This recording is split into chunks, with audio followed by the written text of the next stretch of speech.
What up, y'all? Welcome to Chip and Zay here on Texas Sports Unfiltered. I am Zay Collier, be joined by Chip Brown right about now. So, hey, in the immortal words of Judy Brown, happiness is a choice. What's going on, Zay? what's happening? We got football kick times or windows. Yeah. All right. So good talk. I thought you had more. You didn't introduce us or nothing. Well, that's because I'm flying in here on the seat of my pants. Like, no, happiness is a choice. Like, well, did I not say happiness is a choice in the immortal words of Judy Brown? Because in the immortal words of Judy Brown, happiness is a choice. And we're happy to spend some time with us on a Wheels Off Wednesday. Obviously, the SEC dropped this little nugget right as we were preparing to come on the air. We knew the kick times for Ohio State for the non-conference. But the SEC today has announced windows for the conference games we didn't already know. We did know that OU is going to be at 2:30. We did know that Texas A&M on Black Friday would be at 6:30. But we have now learned that Florida on October 4th in the Swamp will be at either 2:30 or 3:30 or between 5 and 7 p.m. So that doesn't narrow things down a whole lot, but it will not be at 11. Let's put it that way. Texas's game at Kentucky will be at night, which means it will be between 5 and 7 p.m. Network to be announced later. Mississippi State is in that flex of either 2:30 or 3:30 Central Time or between 5 and 7. As is the Georgia game. So Georgia could be 2:30 or 3:30 Central Time in Athens or between 5 and 7. So that means, no 11 a.m. kegs and eggs in Athens.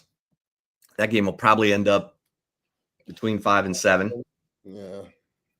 And then Arkansas, the home game against the Hogs in Austin is in that flex window of 2:30 or 3:30 p.m. Central or between 5 and 7.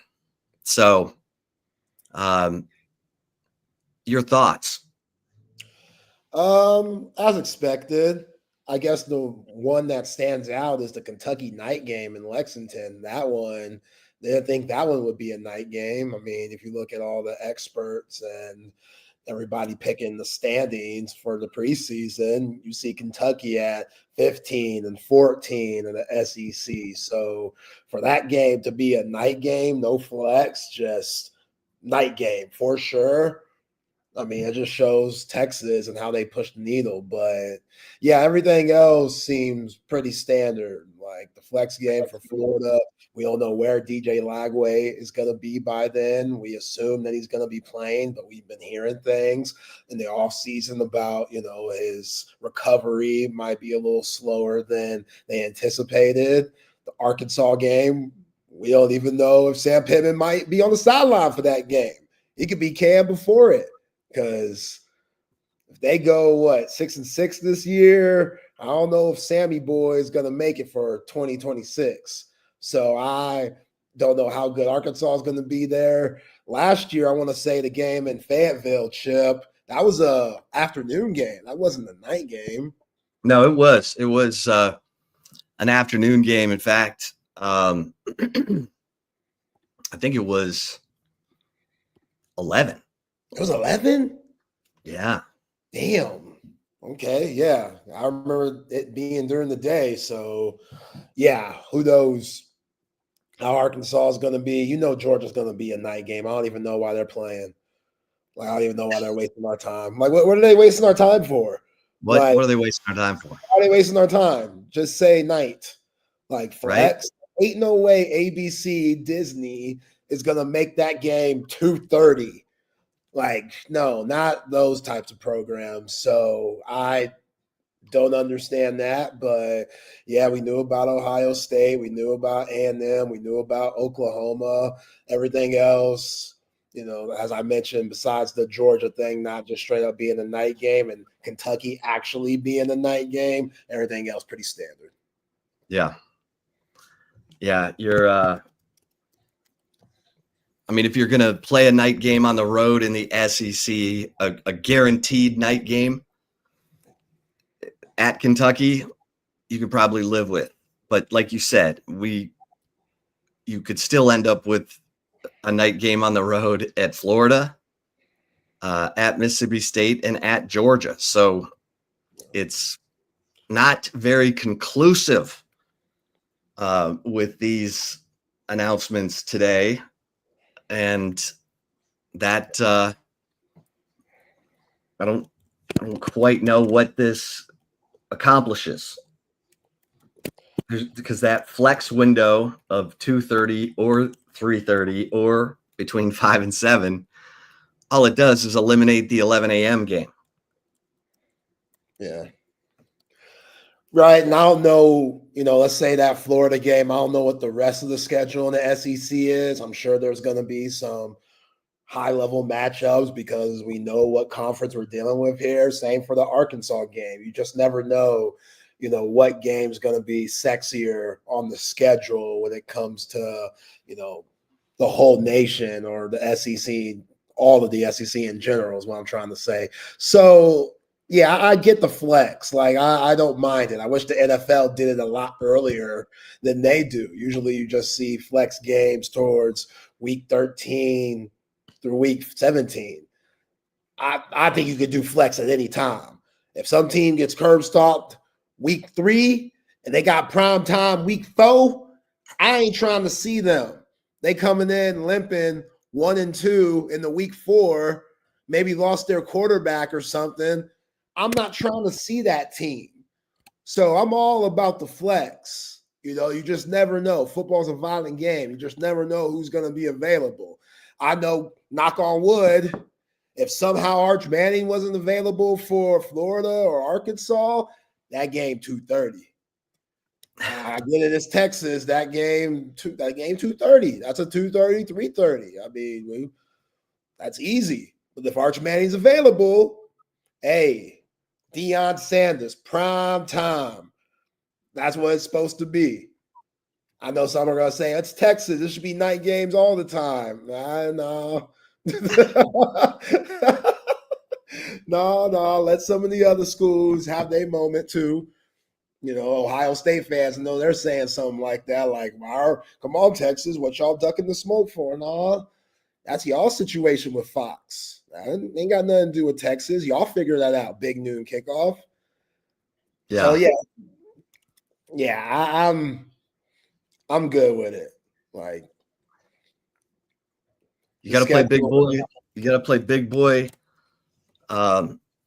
games at big boy times. Last year Georgia had to come into Austin at night. Kirby Smart had them bloodthirsty and ready to rumble. If Texas has to go into Athens at 7:00, Steve Sarkisian's got to have them bloodthirsty and ready to rumble. Yeah, so be it. Nah, Rex. See, that's why I gotta, disagree a little bit. The kickoff time matters a little bit. Like going to LSU, Death Valley at night is different than 11 o'clock.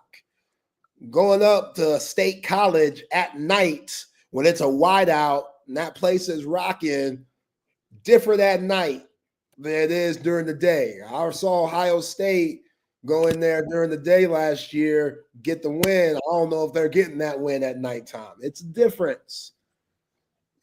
So yeah, they're going to get their fair share of night games. Everybody should. Who was bitching about night games last year? Which coach was that? You remember, was that Kirby? Oh, that he kept getting scheduled for night games at opposing arenas. Yeah, was that Kirby or Brian Kelly? I don't remember. Feels like it was a Kirby thing, but someone in the SEC was complaining about that. Like, what are we playing all these night games for? This is ridiculous. Go look at the analytics. Maybe Kiffin. Yo, Rex. That sounds right. Lane Kiffin. Yeah, I think it was him. Yeah, Kiffin was complaining and belly aching and stuff. And I get it. Steve Sarkisian, he's not going to let his team get mentally fooled. Like, he's not going to get his team caught up in the night game mess. Because if you were a good coach, you wouldn't deal with that. Like, anytime, anywhere, I get that mentality. Every team has to have that, but it's still different. Yeah. Yeah. I mean, look at this schedule, and that trip to Florida is going to be a good early test coming out of the non-conference. October 4th, you're going to Florida. Could be playing anytime from 2:30 to 7 o'clock. But like you said, we got to wait and see where DJ Lagway is at that point, because he makes a whole hell of a lot of difference. That guy's seen as one of the top 2-3 quarterbacks in the SEC. So if you get DJ Lagway at night in the swamp, let's go. That's going to be it. DJ Lagway, man, he's built like Cam Newton-ish. Like, he's not as tall, but he's 6'3", 239. That's huge, man. Like, you're on the Roethlisberger category when you get past 235. Josh Allen, guys like that. Like, that's a very hard dude to bring down. And when he was playing, when he was available last year, he was cooking. Like, as a freshman, he just came in composed. He came in with a certain poise that you don't see freshmen having, especially playing in the Southeastern Conference. And you could give him all the credit for Billy Napier keeping his job. Like, having DJ Lagway stay in Gainesville, because he was getting flirted with. Oh, yeah. Like, you'd be a horrible, coach if you don't have a quarterback and you don't ask what DJ Lagway, what's going on, bro?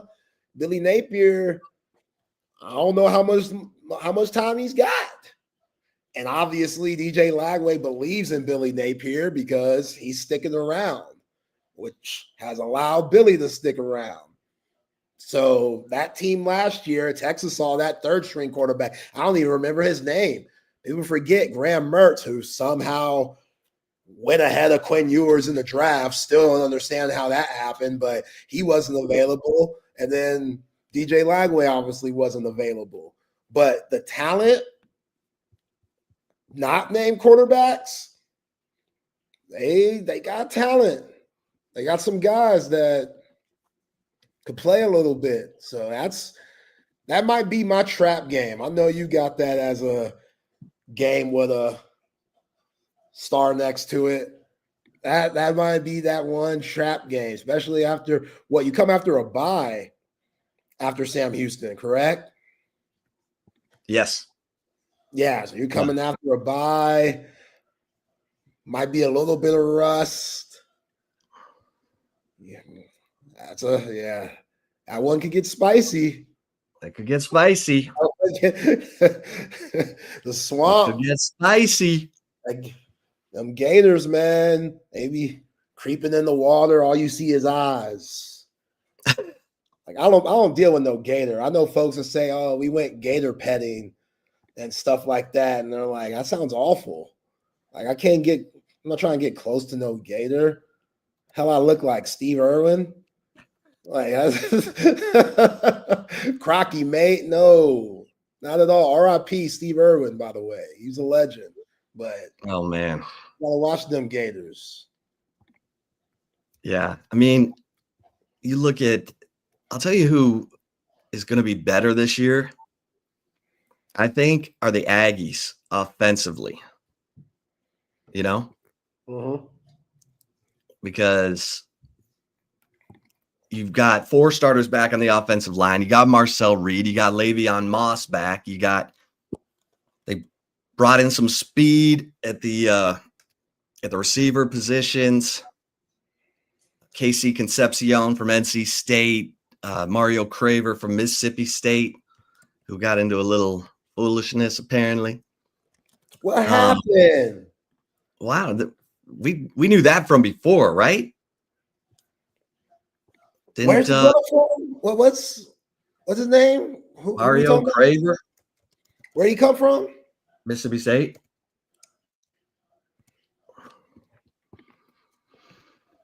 Let's see here. How's he doing? What'd he do? Maybe he got into some foolishness back at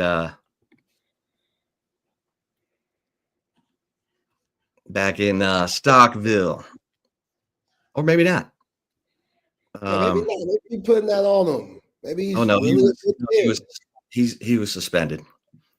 He was suspended against Missouri. They didn't. I don't know if they went into details. He was. Yeah, they won't. They didn't go into it. Jeff Levy. That's how it should be. Yo, you see how Mississippi State handled that? That's how it should be. We shouldn't have heard nothing of Nick Brooks. Nothing. We shouldn't have no idea what happened to Nick Brooks. Yeah, but right. Like what his punishment was? Yeah, punishment. What happened? He got in trouble. That's it. Well, the problem was he got arrested, and they got reporters who cover the cops. You know what I'm saying? So, but we still don't know. We don't know what his punishment was. Well, they don't got that. I think A&M is. I think A&M is going to be better on offense. So they didn't do nothing against Texas. Now, Texas was goal line standing against those Aggies after Quinn threw those interceptions, including one for a boatload pick 6. A&M's offense didn't do diddly do. The only touchdown was that pick 6. So Texas got to match it. Texas got to have that defense rocking and rolling and ready to rumble. You know what I'm saying? I hear you. Marcel Reed, obviously his growth means everything to that program. Another year under Colin Klein. So that means something. There's more comfort there. It's your job. There's no looking over your back anymore since Connor Wegmans made his way down to H-Town. There's no okay, I might lose my job, which is still could happen. I don't know who their backup is. Like if Marcel Reed plays bad enough, nobody's invincible. But you will assume that he's on a very long leash and that Mike Elko has all the confidence in the world for him to get it done. But yeah, that running back, their running back last year that got hurt, I'm guessing he's back. What's my man's name? Is it Reuben Owens? Le'Veon Moss? Yeah, Le'Veon Moss. Yeah, he's back. He's back. So he's back. He missed 5 games. He didn't play against Texas. That will help Marcel Reed be a better quarterback, having a running back who averaged more than 6 yards per carry. So, but Texas gets the Aggies in Austin. So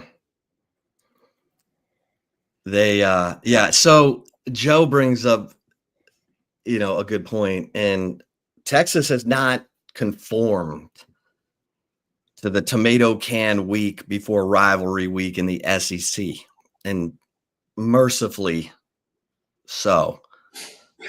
Because we talked to Lance Taylor. Lance is like, that week before rivalry week is the worst week of college football in the SEC. There's nothing to get excited about.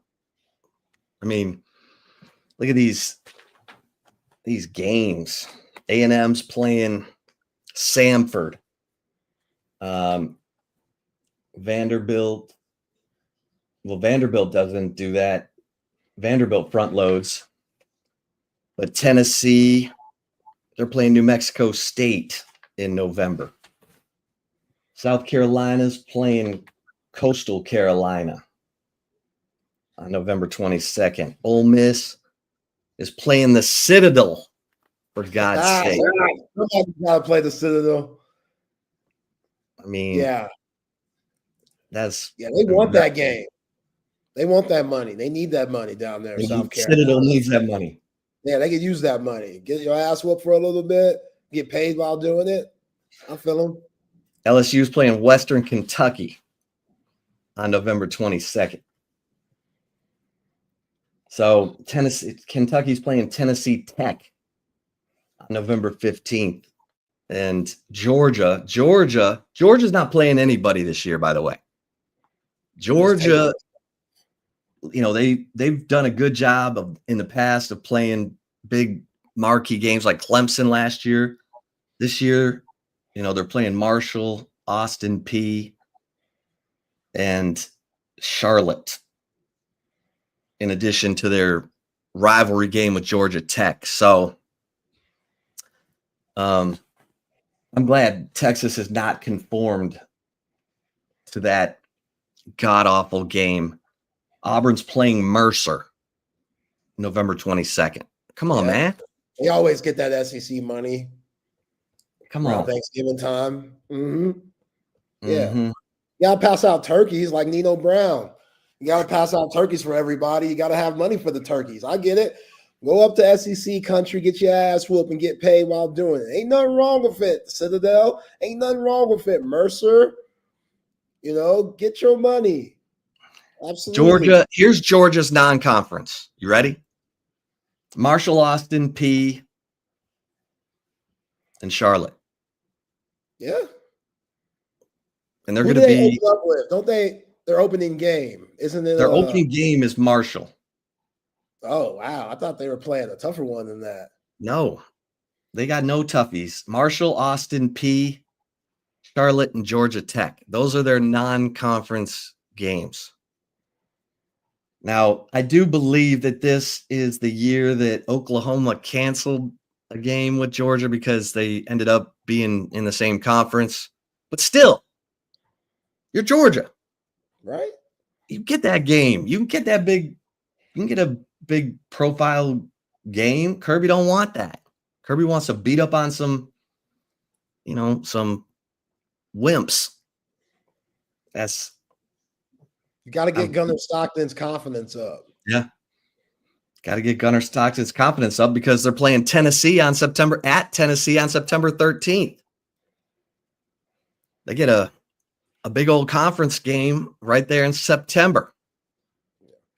Gunnar Stockton, in my opinion, is a big question mark. Yeah. Like he has less games than Arch Manning. Like Arch Manning's been in more games than he has. He had the second half of the SEC championship against Texas. We were there, both at the Benz. Then he has Notre Dame. That's it. That's all the reps he has. I mean, I'm sure when Carson Beck got pulled and they were blowing out one of these Ruthie Poots that they played this past year, he got a little bump then. But what were they playing? Ruthie Poots?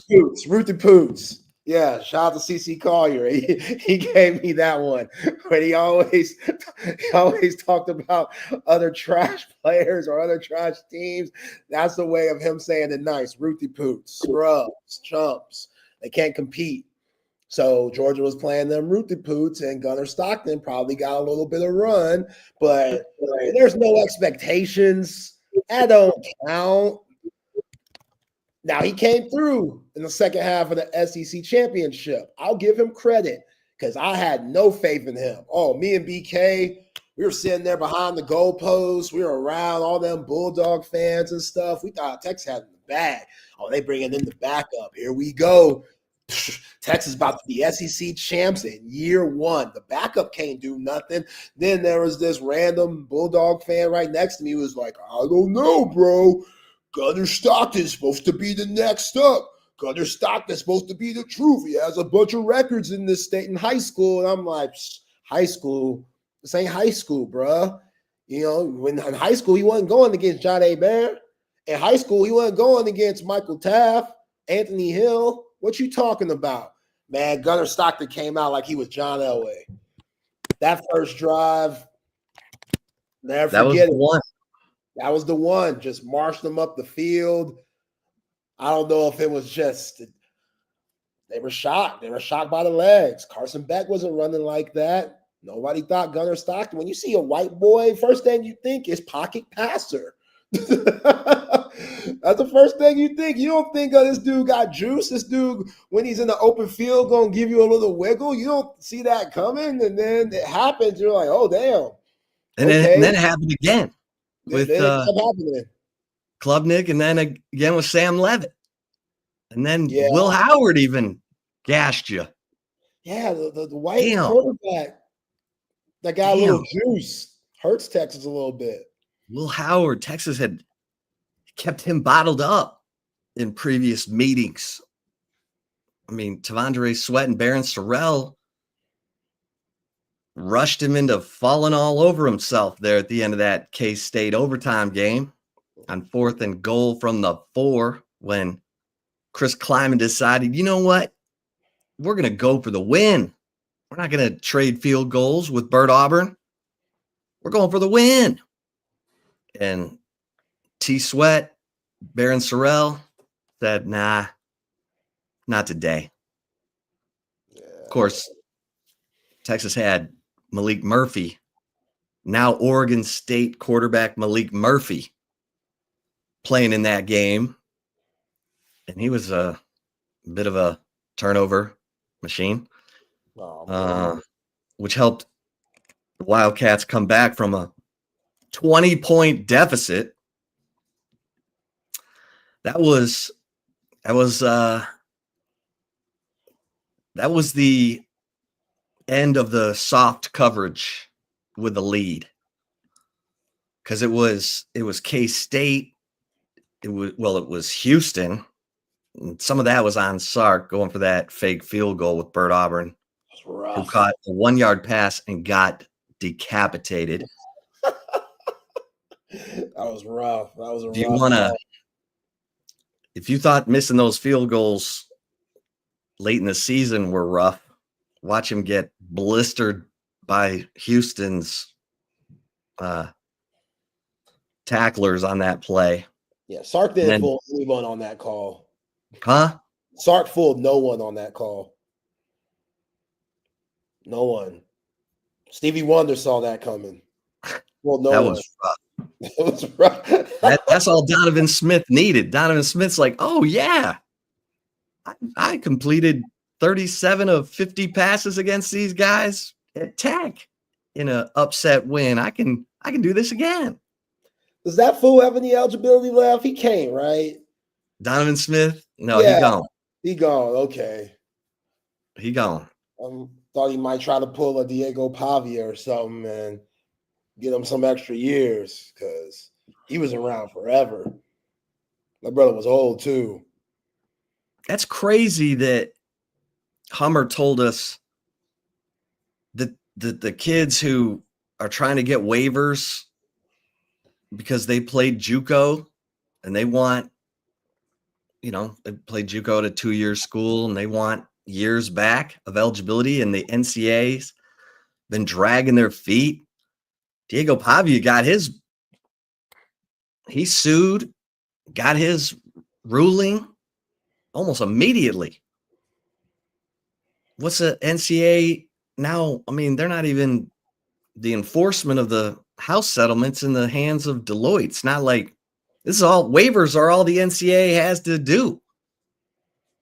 Like, come on, Charlie Baker, get your staff going. What are we doing? Do you like that rule? Do you think JUCO players? I don't know. I mean, look, in the age of NIL, if you can extend a kid's career, great. I'm all for the kids making money and in America. But man, you played 2 years of JUCO ball. Now you're going to get to play 6 years of football? Yeah. That's pretty good. I mean, pretty hefty. Yeah. Diego Pavia, he's banking. He's banking. Yeah, he is. With his clumsy ass mama falling down the stairs and stuff. You're playing Texas, Mom. Mom, I'm playing Texas this weekend. I can't have you going to the hospital. That's a distraction. Remember that story? Mom and his whole family, they're all tight. So every game they fly in and they stay at Pavia's house in Nashville. And they were there Texas game, the family. And Mom didn't want to wake Diego Pavia, so she didn't want to turn the lights on because she knew he had to get rest because he had a big game. And she missed a step and busted ass and ended up like hurting her ankle. Oh, that's right. Yeah. Yeah. The Sergio Kindle incident. Yeah. No, that ain't no Sergio Kindle incident. Sergio Kindle's trying to get out of a girl's place without turning on the lights and went tumbling down the stairs. Ended his career. Oh, that really in his career? Ain't no way. Yes. Ain't no way. He was never the same. I love me some Sergio Kindle. I was looking forward to see him just rough people up in the league. Wow. Not too many guys into their careers just trying to get some nookie. Yeah. Leave quietly. It's undefeated. It's undefeated. Now, was he at like homegirl's house or parents' house? Is that why he was trying to be sneaky? It was like an apartment. Why was he sneaking though? Like, did she have a roommate? No, he didn't want to talk to her on his way out. The roommate or homegirl that he was? I don't know. I wasn't there. I bet you. Hey, you Chip Brown. You know the story. All the sources. Listen, I've got you more details than anyone else has ever gotten you on this. So, not that Sergio Kindle wants to keep hearing it. So, but yeah, he was apparently leaving the house of a female and was trying to sneak out. Didn't want to turn on lights and fell down some stairs. See, because the roommate situation, if he was trying to be cautious because the homegirl he was with had a roommate and he was like, I don't want her to hear nothing. That's the weakest story in the book. That's the weakest story in the book. Like, screw your roommate. I need to see. Right. I don't care if she hear me. So what? She knows you nasty. You her friend. She knows you nasty. That's why I'm here. I am getting out of here as safe as possible. I always used to hate that back in the day before I met my wife. The whole, my roommate's here. So what? What does that mean? What do you be the boss? I can't come over? Your roommate, you in a separate room. I ain't gonna be talking to her. No, and I want to be, respectful. Of who? Wait, come on, let's go. I don't got time like that. Come on. That's why I feel for Sergio Kindle because they didn't have to be like that. Now, if it's the parents, that's a different story. You leave the parents' house, yeah, that's tough. Yeah, you're already risking a lot. Here's what D Magazine, because he suffered a fractured skull. Sergio Kindle. See, man. See. Yeah, that was tough. Yeah, man. See, here it was. Late one night in Austin, mere days before he was set to report to his first pro training camp, Kindle had stumbled in the dark of an unfamiliar house and crashed down a flight of stairs. Oh. Suffered a skull fracture and was in a medically induced coma for 2 days.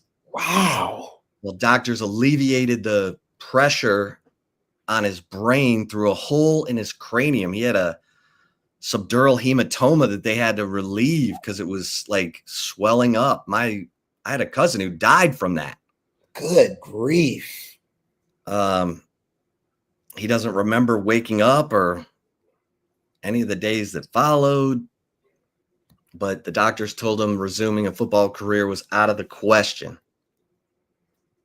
Man. That's awful. I think he would have been an insane professional. I think he would have been, and it was with the Ravens, for God's sake. Like, he would have been perfect with the Ravens. Like, are you kidding me? He was a perfect Raven. That makes me sad. Makes me sad. He got a ring, though. Huh? He got a ring. Well, did they get a ring in that? Yeah, it said. I mean, Wikipedia, you could count on Okay. them. Well, in 2013, just weeks before the Ravens won the Super Bowl, he asked for his release. He didn't catch on anywhere else and never played again. Yeah, that sucks. Man. And then it says, despite appearing in one game that year for the eventual champions, he did not receive a ring. He said, the fact that I didn't get to contribute the way I wanted to, it wasn't memorable at all. Man. I'll never forget Sergio Kindle's high school coach. Because remember, Mac had, in 2007, he brought in this guy, Larry McDuff, to coordinate the defense with Dwayne Aquino. And it was not good. And he moved Kindle to a linebacker position, took him off the line. And I called Sergio Kindle's high school coach, and he said, thoroughbreds don't go backward. I'll never forget it.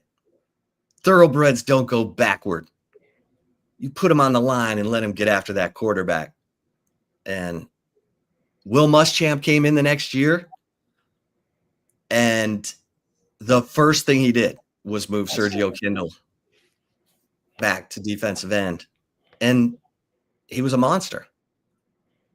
That team in 08, man, they should have played for the national championship. But that's another convo. Another convo. It's another convo. Next talking about sound a little pushy. I'm trying to get Sergio Kindle down the stairs without any problems, Rex. Like, damn, like, Rube, you can't see me walk out. Like, I'd rather not go out here with no lighting. I'm just trying. I got a career. Right. I need his legs. Sergio's being a little too thoughtful. Too thoughtful, man. And it changed his life, unfortunately. Like, how can we turn the light on, please? Like, he didn't have a cell phone. You didn't have the light on the cell phone. Yeah. You didn't have that yet. Yeah, I went out. People were still you have that flashlight on your phone. Now you can. Yeah. I can see. I don't have to turn on lights. I can see. Damn, man. Well, we got our first lawsuit, or we're getting our first lawsuit as a result of the house settlement. Damn, already? Oh, yeah. How long's it been? 3 days? Pretty much. And there's more coming. Trust me. This lawsuit is coming from, according to Front Office Sports, is coming from a group of female student athletes suing under Title IX, because we know the formula that has been discussed is 75% of the 20.5 million will go to football. 15% will go to men's basketball. 5% will go to women's basketball, and 5% will go to all the other sports, track, golf, tennis. And so you got a group of female student athletes who are going to test if Title IX is okay with that formula. Now, under Title IX, the way it's been enforced since 1973, when it was enacted, is that Title IX means there need to be equal opportunities for women as there are for men at the college level. So does it apply to this settlement? Now, obviously, the majority of the schools say, no, it doesn't apply. This applies to the sports that generate the revenue.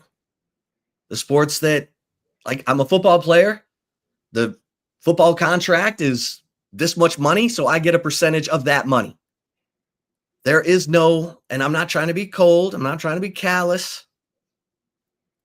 I understand softball got great ratings in the Women's College World Series. I understand that Caitlin Clark has helped and Angel Reese have helped elevate the profile of women's basketball. Look at you saying Angel too. That's what I'm talking about. Yeah. Yeah, let them know, Angel. That's my girl. But this does not apply. If it does, if there's a judge that comes back with that, it'll get appealed. If it has to go all the way to the Circuit Court of Appeals or the Supreme Court, it will. And I guarantee you the next lawsuit that will get filed will be by the student athletes who are non-revenue student athletes. And that was that like rowing and all that? Yeah. Yeah. Because they'll be getting like that little fraction. Yeah. And it sucks, but I ain't gonna lie. I couldn't tell you. I know Texas is really good at rowing. I couldn't tell you who their best player is. I know it's a team sport, but who on that team is gonna stand out? And that sucks to say. I want them to get some paper. Like, I want them to be able to enjoy the fruits of their labor from NIL and benefit from that. But do you see the rowing championship on the 4-letter network or CBS or anything like that? Like, you don't. SEC network. I think I saw it on a replay, but I don't even know if they did it live. The announcers were terrible. They doing them like the 78 NBA. Like, that's unfortunate. I get what they're trying to do with Title IX and stuff, and I feel for them. You know, like, I'm glad that, because it could have been a lot worse. Like you said, the Caitlin Clarks of the world, what Texas did for softball, like the highest ratings in softball history was this series between Texas and Texas Tech. And we know the Burnt Orange, they pushed that needle, but yeah, those girls are superstars. Like Reese Atwood, she's a superstar. And I know she's getting some coin. Mia Scott, Reese, Tika Kavan, like the list goes on. We know what Nigeri Kennedy's doing. So yeah, I get what they're trying to do, but yeah, with the way the settlement is, that's going to be a tough one for them. Yeah. Yeah, these lawsuits will be part of it. And like I said, they'll be hung up in court for potentially years. We'll see how much of a priority they get at the district level and then at the Circuit Court of Appeals level. So, that was news today. Let's talk about what our our guy Brian Kelly said about Arch Manning. Why don't you enlighten the folks? Yeah, Brian Kelly. He was on a guest appearance on the Four Letter Network's College Game Day podcast, and he had some things to say about Arch Manning, but really he was giving love to his quarterback, Garrett Nussmeier. And everybody knows it's Arch Mania right now. Arch Manning's getting all this attention. So Brian Kelly said, my quarterback deserves attention. My quarterback, look what he's done. Arch Manning, he hasn't done nothing. So that's me paraphrasing, but what he actually said on the College Game Day podcast, he said, look,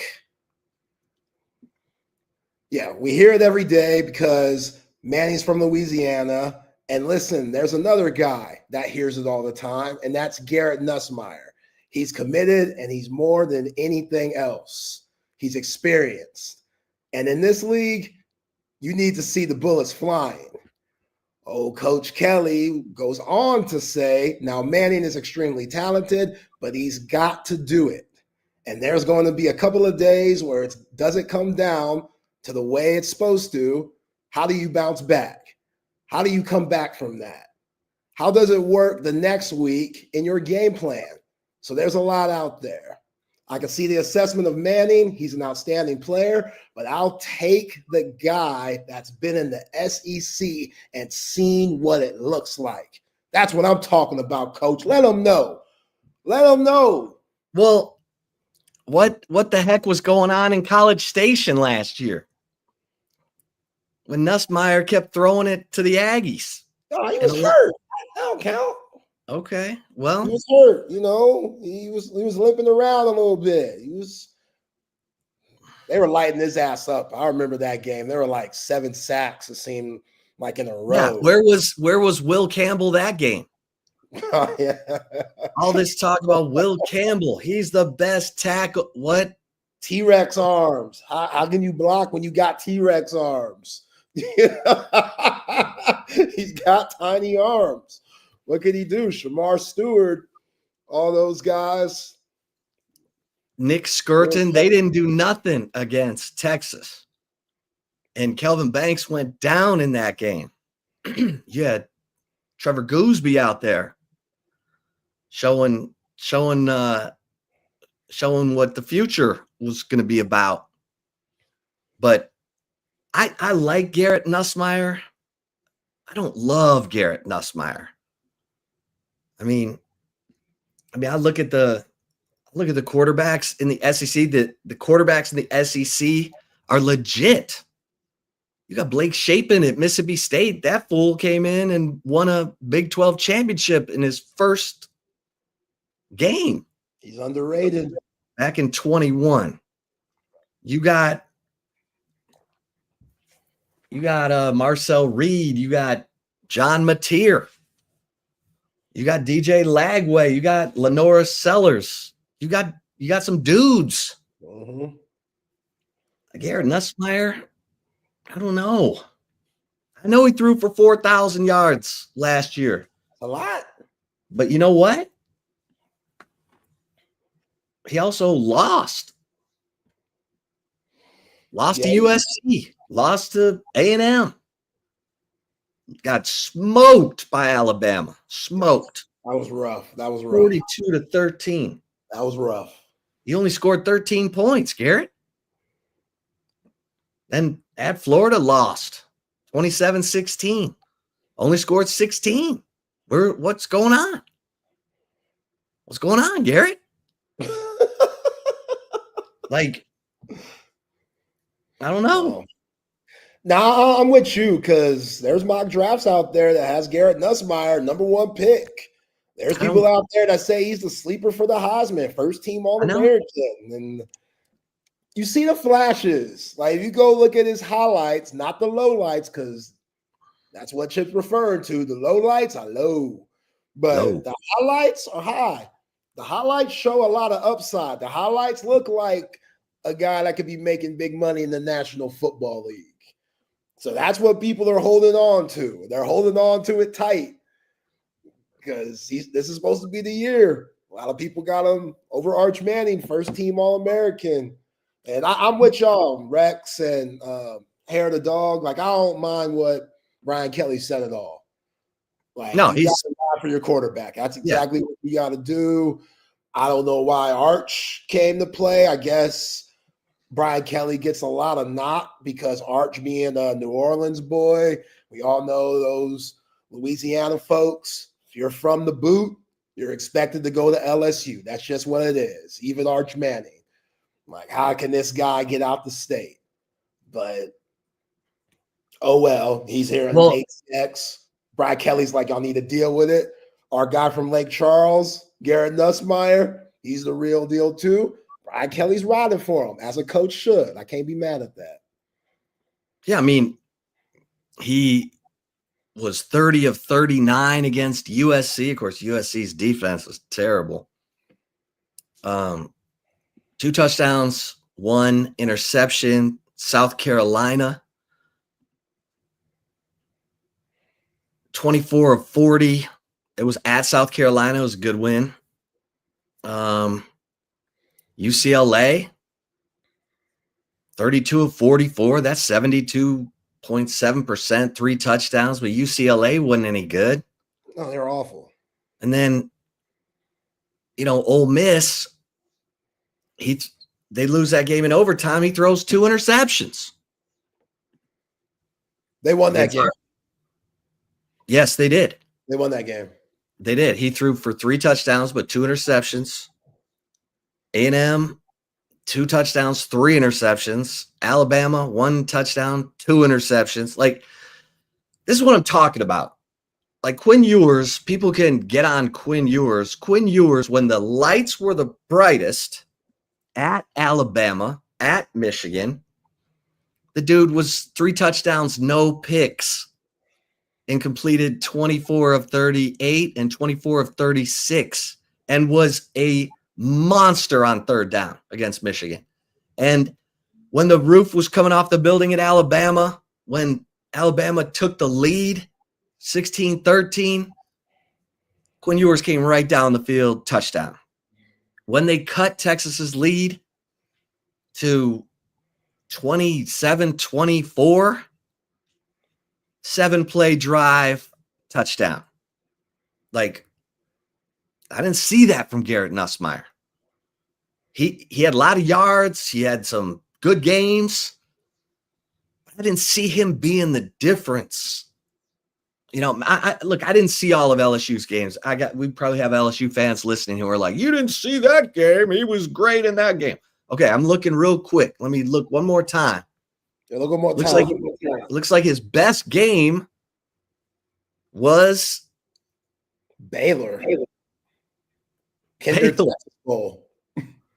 Yeah, he was 24 of 34, 313 yards, 3 touchdowns, 1 interception.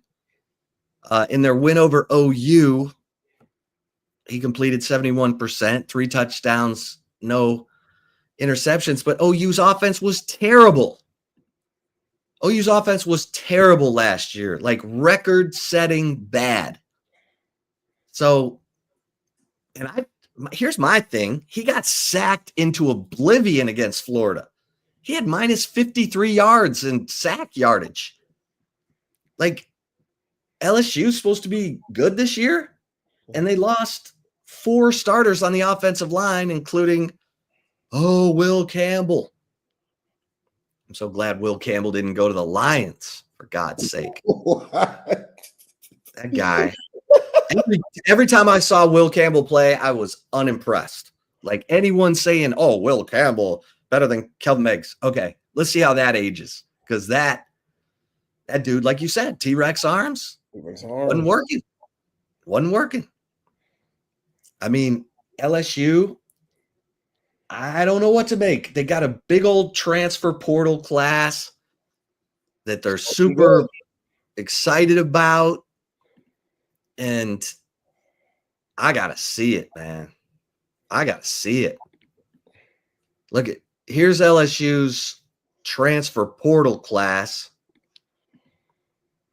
Because everyone's talking about Texas Tech, but LSU, Brian Kelly, they're going for broke. They're going for broke this year. They got to have it because Brian Kelly's. It's not. It hadn't been happening. They signed 11 kids out of the. No, sorry. They signed 18 kids out of the portal. They got. I don't even. Bauer Sharp, the OU tight end, they got him. Sadir, they got Sadir. Nick Anderson, the receiver from OU, that's a good pickup.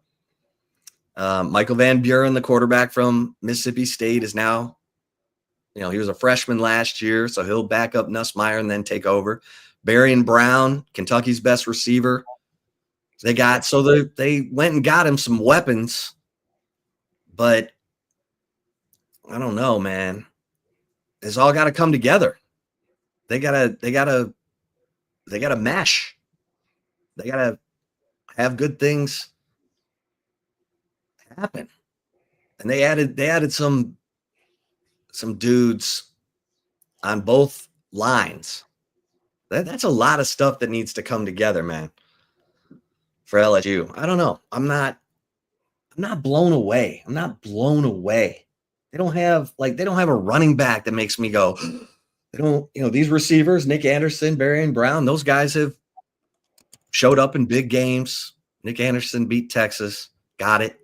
Barry Brown, I don't know who he's beat because Kentucky's been bad, but Garrett Nussmeier, let's see what you got. Hey, Heisman. It's the year, Heisman. Let's go through their schedule then while we're here. Let's go through LSU's schedule and let's see what game. Clemson. Boom. Who? They open at Clemson. So that ain't good. You're going to find out immediately because you're up against Cade Klubnik, he ain't playing around. Texas fans saw that. Cade Klubnik might be striking that pose this year. Hey, tell you what, Jaden Blue, one of the best plays he ever made was that 77-yard touchdown he scored right after Clemson cut it to 7. Because everyone in the building was like, uh-oh. And Jaden Blue's like, yeah, I got this. Whoop, whoop, whoop. 77 yards.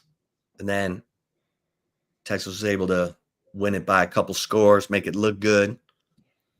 Cade Klubnik was like, let me keep throwing it to whoever's being covered by Malik Muhammad. It was wild. It was like, whoa, yeah. Yo, man. Okay, so at Clemson. That's an L. That's an L. That's an L. Then they get La Tech. Then they play Florida in Baton Rouge. I'll give them that. Then they play Southeast Louisiana. Give them that. And then they are at Ole Miss, the Fighting Lane Kiffins, on September 27th. LSU should win that. Then South Carolina in Baton Rouge. Lenore Sellers and the boys. Golly. That's a tough September. Yeah. That's a tough September. Yeah. Clemson August 30th, but Florida, Ole Miss, and then you have a bye. After Ole Miss, you have a bye, so you don't play South Carolina till October 11th. Okay. Then you play at Vanderbilt. Don't sleep on Diego. Texas fell asleep in the second half. Then Texas A&M in Baton Rouge, at Alabama. Alabama came into your house and just took your women, knocked over your furniture. You better have some. Yeah, went in your fridge, ate all your food. Eat all your food, drank your moonshine. Left you with the dishes. Left you with nothing but the crawfish shells. Yeah, that was ugly. Arkansas, in Baton Rouge, Western Kentucky, and then at Oklahoma. That's a tough schedule. It's a tough schedule. That's a tough schedule. It's a tough schedule. But I look at they have one starter back on the offensive line. It was an offensive line that wasn't very good last year. Now, people are saying, like, they don't even have Sadir Mitchell in the 2 deep. But I like LSU's linebackers. I love them, actually. Whit Weeks, that dude is a beast. White boy, psycho. Didn't he tear his ACL in that game against Baylor? Let's see. One of their big time linebackers got hurt. Yeah, Harold Perkins is healthy. Yeah, you're right. Whit Weeks suffered a broken fibula and dislocated ankle in the second quarter of the Texas Bowl against Baylor. Yeah. Now, you can put screws and plates and, provided there's no infection, they could be good. I mean, they got these defensive linemen that Bo Davis was getting all prepared for, and then he bolted. So it's Kirby and Bo didn't see eye to eye. Right. That's just word on the street. You ain't hear from me. No. Bo and Brian Kelly. Excuse me. Bo and Brian Kelly didn't see eye to eye. No, he didn't like it. He didn't get his kid as a transfer. Brian Kelly's like, the word was Brian Kelly wasn't the one who, wanted Bo Davis. It was Scott Woodward, the athletic director. So Bo was like, you're paying me good money. You paid my buyout at Texas, and the coach didn't even want me. Nah, this ain't no nepotism situation. Sorry, Bo. You a good coach. Your son might be sorry. What can we do? What do you want from me? Will you add on another guy that can't help the program just because it's your seed? Like, yeah, Brian Kelly had to do what he had to do. I can't knock that. I can't knock it. Like, I love you, Bo. Miss you sometimes. Hey, Baker's doing his thing. What LSU last year in SEC play gave up 5.1 yards per carry. That is terrible. It was the worst in the SEC outside of Mississippi State, which gave up 5.3 yards per carry. LSU's got a lot of ground to make up. You talking like they 6-6. That's what I'm hearing from you. I'm hearing 6-6, 7-5. Their rush offense was dead last in the SEC last year. Dead last. I'm hearing 6-6. The more stats you put out, I'm hearing 6-6. I'm not buying LSU. I mean, Athlon's got them finishing third in the SEC. Ooh. I'm like, based on what? That's a 9-3 team. You finished third. Hey, I'm looking at 9-3. I'm telling you what. I think, I'm not seeing third place finish. That's putting a ton of stock in Garrett Nussmeier. And he's not some dual threat. Like, Arch is more mobile than Garrett Nussmeier. Dude had minus 53 yards in sack yardage against Florida. I don't know. Like, LSU, the only preseason all-conference guy they have is Whit Weeks. He ain't even playing. Right. Well, he might. He'll recover from that faster than he will from a torn ACL. I could have sworn his whole foot was backwards. Oh yeah, that happened. Yeah. That happened. Broken fibula, dislocated ankle. Yeah, that's that Dak Prescott type of stuff. That's he might not be the same because Dak ain't the same. Say what you want. Dak Prescott, after his foot got turned around, that's not the same Dak. He's coming off this injury. Dak's been hurt a lot. So weeks, and Linebacker is asked to run a lot more than the quarterback is. Okay, here, Brian Kelly. This is from yesterday.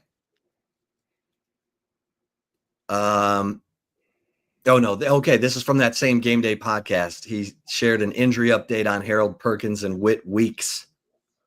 He said, we're in our running program right now, and they are in everything. So they're running. Okay. You know, Okay. whatever that does for you. But, yeah, I'm not buying LSU. I'm not. What's not buying? What's your record for them? I'm okay. Let me do a quick loss to Clemson. They'll beat La Tech. Florida, that's a toss-up. Southeast. I'll give them that one. I think A&M and Alabama beat them. At Oklahoma, if John Mateer is rolling, I could see him 7-5. Oh man, 8-4. And that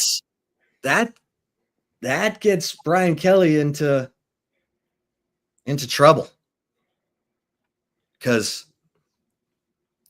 the great coaches announce themselves within 3 years. Brian Kelly was in the national championship game in his third year at Notre Dame. And hell, his best, he won 9 games last year, including the bowl game win over Baylor. So he was 8-4 in the regular season. I could see 8-4 again.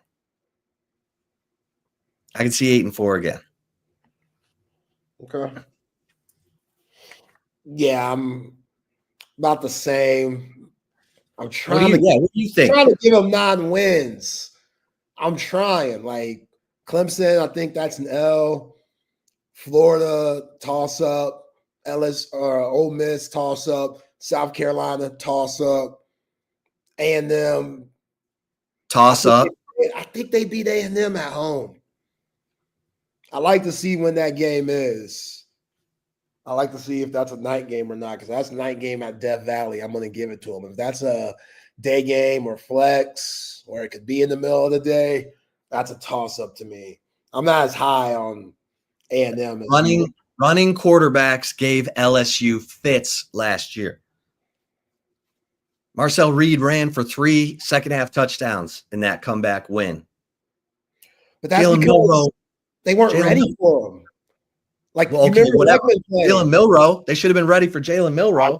That brother different. Jalen Milroe, the week after A&M came back and beat them in College Station, LSU was at home against Alabama, and they lost 42-13. Yeah. I've never seen Death Valley, Tiger Stadium empty by the end of the third quarter. It was empty. Never seen it. Never seen that. It's been a minute since Jerry DiNardo was the coach at LSU when that stuff was happening on the regular. It didn't happen under Les Miles. Didn't happen under Ed Orgeron. 1, 2, 3, 4, 5th. I like that. I like that hair of the top. Oh, man. Come on. That crawfish got to be better than that.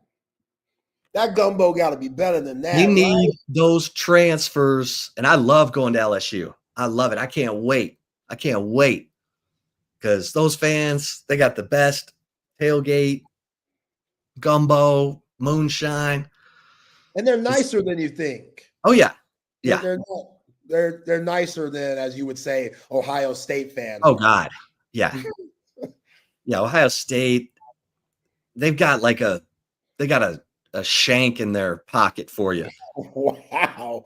LSU, they'll be like, hey, have you ever had apple pie moonshine? Which is exactly what happened to me. And I was like, no, I'd sure love some. And I got a nice glass of apple pie moonshine. It was outstanding. Yeah. From the LSU faithful. I I was at that game. That was when Johnny Manziel was playing, and I was with my then co-host, Chad Hastings, who was an Aggie and was rocking maroon and white, and people were still nice to us. Yeah. I was wearing a yellow pullover. Ah, look at you. Smart man. You know. But yeah, man. I don't know.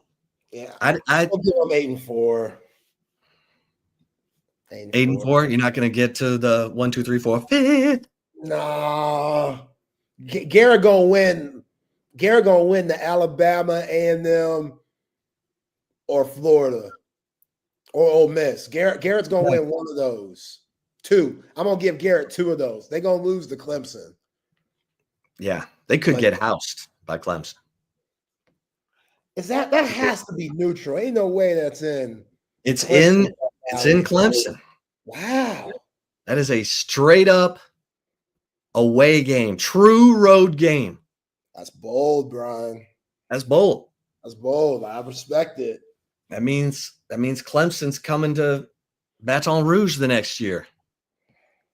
Yeah, they opened with USC in that Las Vegas kickoff classic last year. And it looked like, remember that guy, the quarterback who's now, who was that quarterback for USC? He looked so good. Here, it was Miller Moss. Moss. He threw for 378 yards and a touchdown. And Woody Marks ran, and Garrett Nussmeier threw an interception. And LSU got outscored 14-3 in the fourth quarter. That's the thing about LSU. They're not finishing games the way they used to. They gave up booty in the fourth quarter against USC. They gave up booty in the second half against A&M. Like, you gotta close. You gotta finish. They're not finishing. And that's the thing. I mean, I look around the SEC, like even at Georgia. And look, Georgia's defense, even though they lost Nazir Stackhouse and Michael Williams and Jalen and Damon and Malachi Starks, like you just expect Georgia's going to have monsters on defense. So we'll always give them that. And then, they went to the portal, Georgia, because their receivers led the nation in drops last year. Huh? That was fun. Yeah. They could have used a couple more drops against Texas, but they went to the portal to get Noah Thomas from A&M and Zachariah Branch from USC. Some good pickups. So let's see how those dudes, and they still have that tight end, Delp, Oscar Delp, who had a big catch for Georgia on that Gunnar Stockton touchdown drive that kind of caught Texas napping right out of the gate in the second half. But the nightmare of all nightmares in that game was that fake punt, that successful fake punt that led to an 18-play drive. It's brutal. That and the fact that Dalen Everett picked off his third pass against Texas. Some players don't have 3 interceptions in a season. That dude had 3 interceptions against Texas alone. And guess what? He's back. He's back. I don't know, man. But Texas got to go to Athens. And Georgia's got 4 new starters on the offensive line. Again, defensively, you're just going to give them the benefit of the doubt. But, maybe Gunnar Stockton is Major Applewhite. Maybe he's just this gutsy, gritty winner. No. If you can win 2 national championships with Stetson Bennett, you can win with a lot of people. And I'm not saying Stetson Bennett was trash, but Kirby, they made Stetson Bennett that good and that productive. So in that second national championship game, that dude was clowning the opponent. He was so good in that 2022 season. He was winking at the cameras. He was picking up honeys in the third quarter. Like that dude, he should have photos up in every bar in Athens and buy this man. Give him a statue. Meal. Right. That dude. Right next to Herschel Walker's crazy self. Yeah. like no one, I don't know. I'm not going to put him in Colt McCoy territory but Colt McCoy was never supposed to play at Texas. It was supposed to be Ryan Perrilloux, the kid who ended up going to LSU and helping them win a national championship. We have to remember that in 2007, he and Matt Flynn rotated at quarterback. So Ryan Perrilloux helped win a national championship at LSU. But Gunnar Stockton, don't know. He's got weapons. Needs new offensive linemen. Got to hope those receivers are good that came in. So, yeah, they're loaded at tight end. They got Lawson Lucky back and Oscar Delp. But I don't know, man. I'm not, Florida's the one that scares you. They got their whole offensive line, except for their right tackle. I liked their running game, and they picked up, they got playmakers, man. I liked their running backs last year. Jaden Baugh and Jacoby Jackson, those guys ran it pretty good. They ran hard. And Eugene Wilson, that receiver. I mean, Florida, their schedule is brutal, but my God, Florida plays at LSU on September 13th, at Miami on the 20th, and hosts Texas after a bye week, and then goes to A&M. Yeah. That's Carson Beck Miami, too. It's not like Miami is coming in with some scrub at QB. Like, say what you want about Carson Beck. You got to fear him a little bit, and he'll be out for blood. If I was him, I'd be out for blood. Like, I'm supposed to still be in Athens. Kirby Smart straight up said, Gunnar Stockton, I don't know how he said, I'm paraphrasing, but basically he said, Gunnar Stockton, the team plays harder for him than they do our starter. Talking about Carson Beck.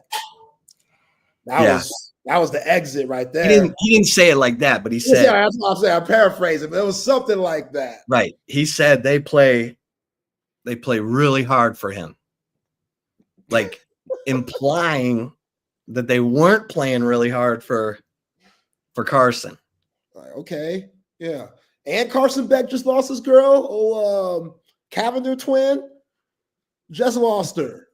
Because, he was out in the Miami streets, which, Cavender twin, what'd you expect? What'd you expect for him?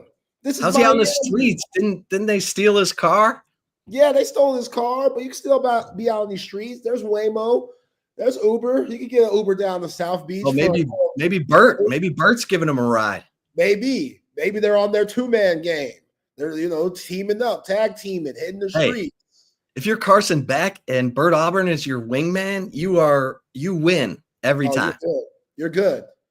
Yeah, they probably got a whole routine and everything. So yeah, Cavender twin threw him to the curve. Then Cavender twin was dragging him through the mud on TikTok and stuff, making him or making her stuff look like the victim, which I don't know. I don't know what happened. I have no idea what happened in their relationship. But according to Cavender twin, Carson was wilding out. Carson isn't the best guy. it takes two to tango. We don't know the true story.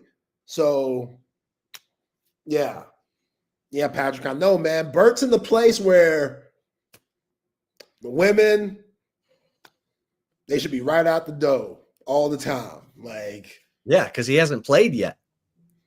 Yeah, he hasn't played. Bert right now is out of control. He's undefeated right now at Miami. They'll see. They'll see how it all catch up. They'll see. Zay's dropping hints. I mean, what do you want me to say? Mario Cristobal, just be careful. Be aware of what you got going on, because you're thinking of, and I don't know if he's getting a scholarship. I'm sure he's getting a scholarship. Oh, yeah, he got some NIL cha-ching. Okay, there we go. So scholarship Bert and walk-on Bert, two different guys. Just letting you know that right now, Mario Cristobal. He's looking at all the walk-on Bert film. 2023, 2022. That was a good time. Texas fans know, we remember. You ain't looking at that 2024 film with the pressure on the line and how Bert was smoking the hell out of kicks. He doesn't know that. He's like, oh, this guy, he looks wholesome. He looks fun. No, that's a ladies' man right there. That Bert Auburn, he's a ladies' man. Oh, Carrot Top. Carrot Top was a ladies' man too. Hey. I want to say Carrot Top. The world's greatest volunteer producer in the history of radio. He wants Sam Landry over the Cavender twins. Hey, we haven't even talked about this. Kaylin Clark. Oh, you're wildin'. Hair of the dog. You're wildin'. How about Hannah Wells? Texas's incoming right-handed pitcher, incoming freshman, right-handed pitcher and hitter, Gatorade National Player of the Year. Wait till you hear some of these numbers. Now, granted, she played at Class 3 Coahoma out there in West Texas. Okay. But these numbers will blow your mind. So, first of all, only Kat Osterman from Texas has ever won that Gatorade National Player of the Year. But Hannah Wells, okay, she's led Coahoma to 3 straight national championships. She had a 22-1 record in as a senior, 0.44 ERA, averaged 67% of her outs by way of strikeout, 15 shutouts in 23 starts, including a no-hitter and 2 perfect games, meaning no walks. She batted .602. Oh, my God. 75 RBI and a state single-season record 31 home runs, which brings her career total to a state record 86 home runs. Of her 108 at-bats, 48 times she had extra base hits. That's almost 50%. And she's throwing the ball 70 miles an hour. And her catcher, Mia Clemmer, who's about to be a senior, she's in the 2026 recruiting cycle, has verbally committed to Texas. She batted a team best .611 with a team leading 704 on base percentage, 20 home runs, 47 RBI, with a fielding percentage of .993. Damn. Mike White. Fish are jumping in the boat. This is how you stay on top. Yeah, because homegirl's a catcher. What's her name? Mia Clemmer. Yeah, Reese Atwood moves on. Mia comes in. as a freshman. Now 3A, that scares me a little bit because the highest is 6A. So 3A, that's slow, but I'm sure this coaching staff have done their due diligence on seeing these girls in summer ball. And when you're playing summer ball and you're dominating that circuit, you're playing against these teams that were recruited and put together by, strength of play. So they're playing against, top girls everywhere, like the AAU route, right? The softball club teams. That's a big deal. So it's not like that's all she's playing. They've definitely seen her play higher competition where I'm sure they felt comfortable saying, okay, these girls in our development system, they could thrive in the SEC and playing big time softball like at the University of Texas. So, yeah, Rex, you're right. Word up. Colt McCoy, 3A. Oh, yeah. That was like what? Back then, there was only 5A. So it would be 4A now. Wherever Colt went, I don't know what, Tuscola Jim Ned. Yeah, I don't know Tuscola what it is now, but that would have been 4A because there was no 6A back then. So, well, that no matter how you slice it, because this is her career. The lowest Hannah Wells ever hit in her high school career was 435. Now, I get it, and she got walked a bunch, but I like what, Mike White doesn't mess around. He's bringing in, that's his deal. He's a pitcher. He knows what he's looking for. Hell, he told us he taught Tegan Cavan her changeup while she was in high school. So, of course, she had to go to Texas. She wants to learn more from the great Mike White. All right, we got to make sure we mention this. We should have mentioned it a whole bunch of times. You need to go to our Texas Sports Unfiltered social media and get in on our U.S. Open golf pool.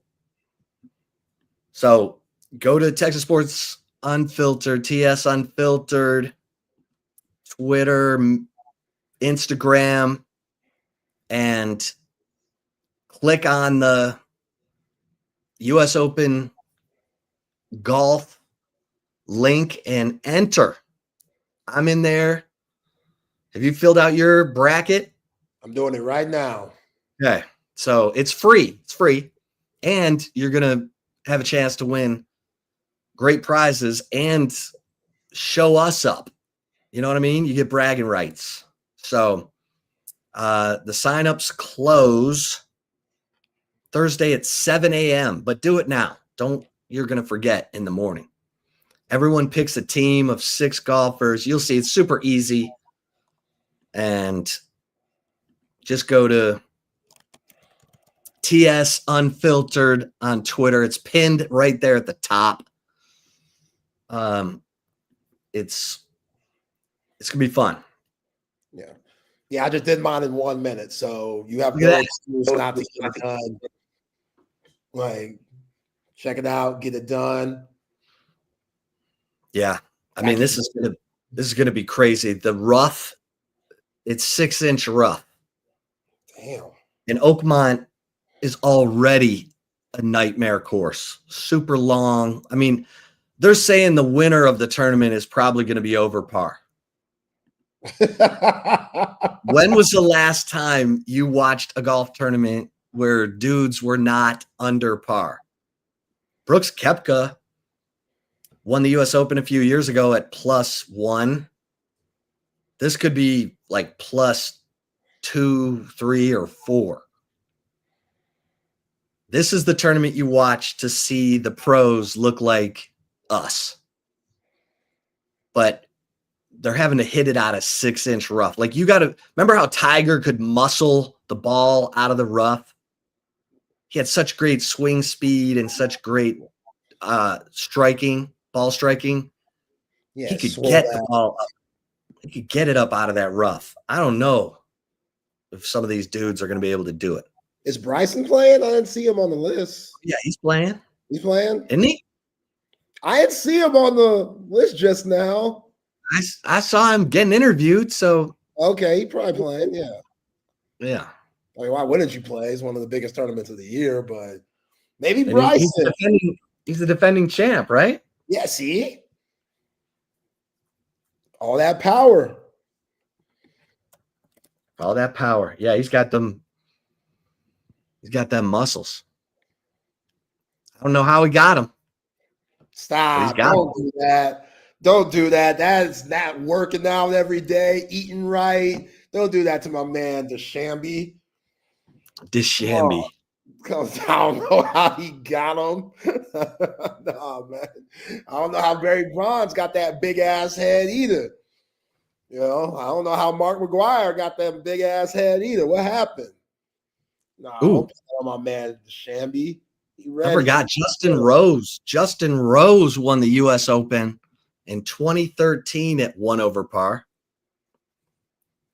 So he and Brooks Koepka are the last 2 U.S. Open champions to win with an over par score. I know we keep CB's asking, is Jordan Spieth ever going to win again? And he's got money for days, but I don't know, man. He just doesn't look. He doesn't look super confident to me. Like who was the doctor that did the surgery on his wrist? That's what the problem was, right? The wrist issue. Yes. Doctor, like what? You trying to sue for malpractice? Yeah, man. What's going on? My dude was the man, and now Marvin Gaye. What's going on? Like now he's hurting, probably icing it all the time. It don't feel good. He has no confidence in it. Who was the doctor that was in charge of helping Jordan out? Because that's an issue. That's sad. The promise that he had, it's tough. It probably hurts even more seeing Scotty win, the homie. Oh, yeah. Now he talks about Scotty like a fan. Yeah, like that's brutal. Like Jordan Spieth underwent wrist surgery late August 2024. And okay. It hasn't been that long. It hasn't even been a year. Okay. The surgery involved rebuilding the ulnar tendon sheath and removing bone chips and stabilizing his wrist to prevent tendon dislocation. See, I don't sound good. My man can't even do this.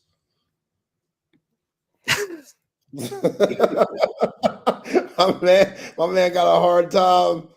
He got a hard time turning that wrist. That's a shame.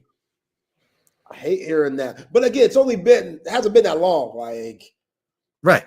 August, it hasn't even been a year yet. So who knows with that type of injury? I don't know if anyone's had it in the past. But this tournament does not. With that wrist, like I almost wouldn't even play because you got to hit out of this rough. You could be jacking up that tendon sheath, ulnar tendon sheath. He's Jordan. Coke, hair of the dog. What's wrong with you, bruh? He's not doing cocaine. No. He's answering the question above. He's answering this question. What happened to Paulina Gretzky's husband, Dustin Johnson? Oh. He did stop doing coke. Dustin Johnson stopped doing coke. And that was the big question. He went to rehab and then Paulina was like still partying and Dustin's like, hey. You're a bad influence. How you helping me here? Paulina's like, she's like, I look too good. I look too good to not be partying. I'm not crazy about the way Paulina Gretzky looks. How does she look now? I haven't seen her in a while. I mean, she's a little thin. Like Sickly then, or are we talking about just a little thin for your taste? You Thin. know? Okay.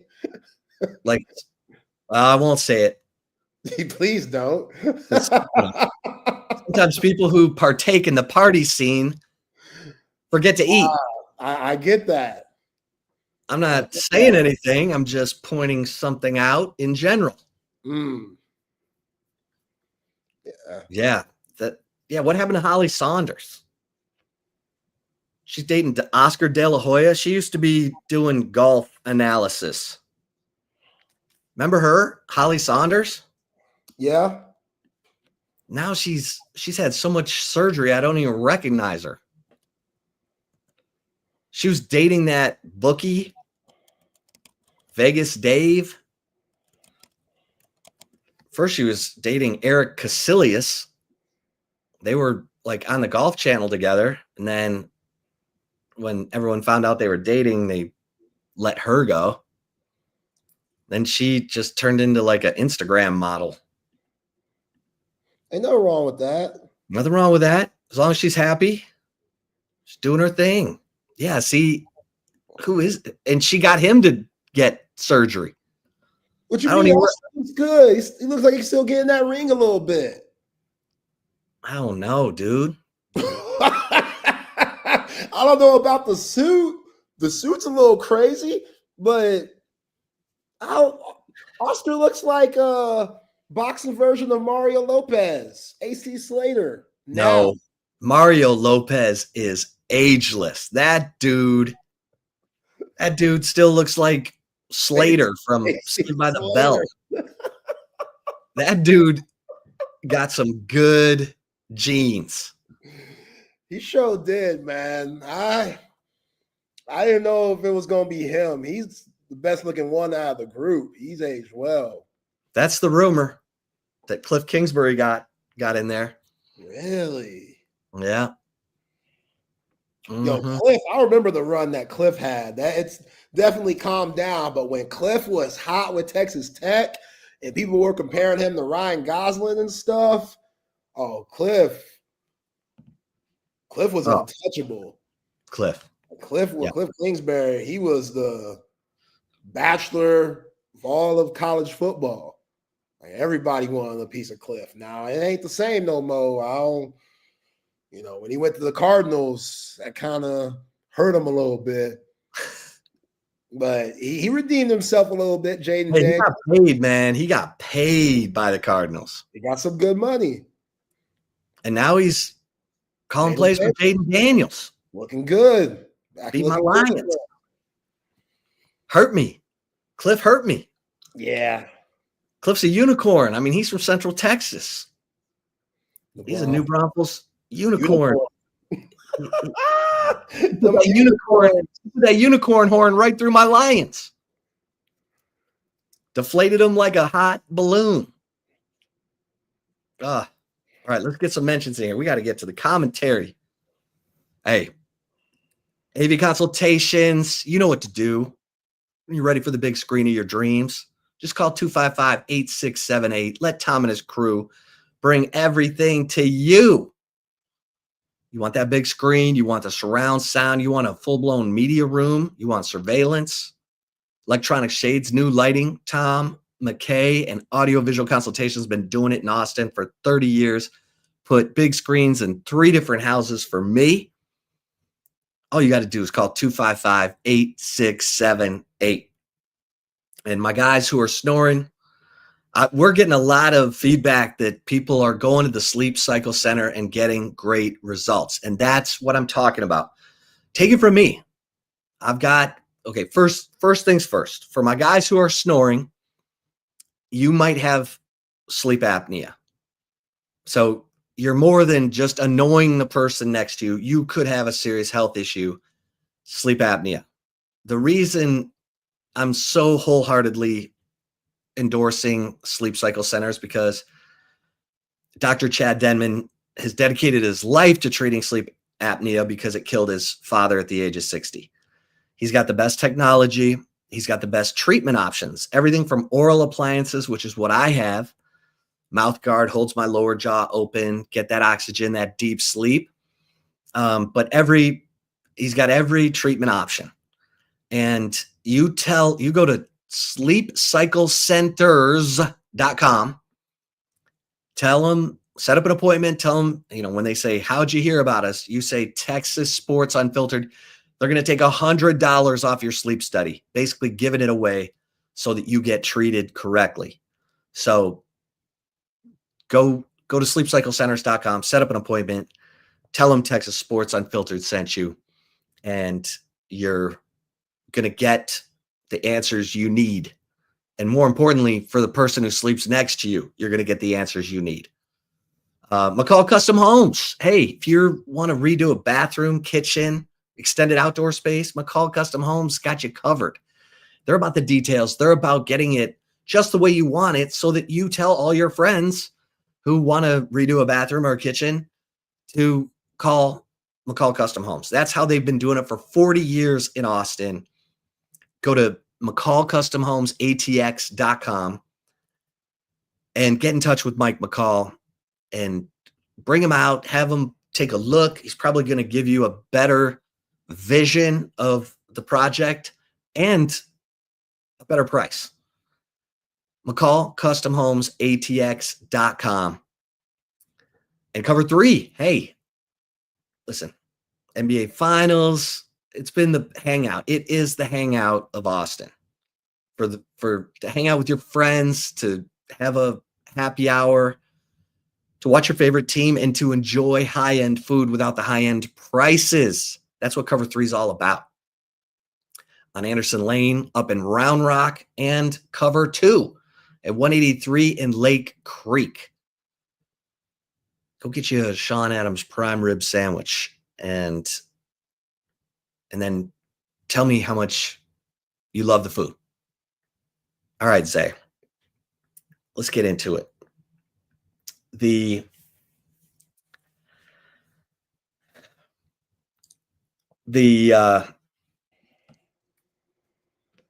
Texas football team is going through their summer workouts, and Arch Manning, the guy's grinding. That's all I can tell you. Guy's grinding. Like, if you wanted to know if he's getting enamored with being Arch Manning in the commercials, and, I'm sure he's got all the honeys hanging off of him. Arch Manning wants to win. This guy is all about ball. So he's running the workouts. I'm just hearing that he's seamlessly stepped into that role and has everybody, getting after it. And I cannot tell you how excited I am to see him in action, because I think he's going to be, one thing I always said about Quinn Ewers, he was able to block out the noise. I thought he did such an amazing job of that. And I know people are like, oh, listen, all you got to do is look at that Alabama game in 23, the Michigan game in 24, and then the injuries happened and it gets a little murky, but Quinn Ewers was able to block out the noise, and when it mattered most, he was pretty darn good. Now, I know people are, well, what about the Georgia? Okay. He was a little banged up in the October game, and if you make your field goals, you win the SEC championship game. But he did throw 2 picks. I got it. So this is where, Brian Kelly said what he said. He's got to do it. He's got to go out there and do it. I think Arch Manning is a guy who you only have to tell him twice. I mean, you only have to tell him once, and then he's going to get it fixed. And I thought we saw that to some degree.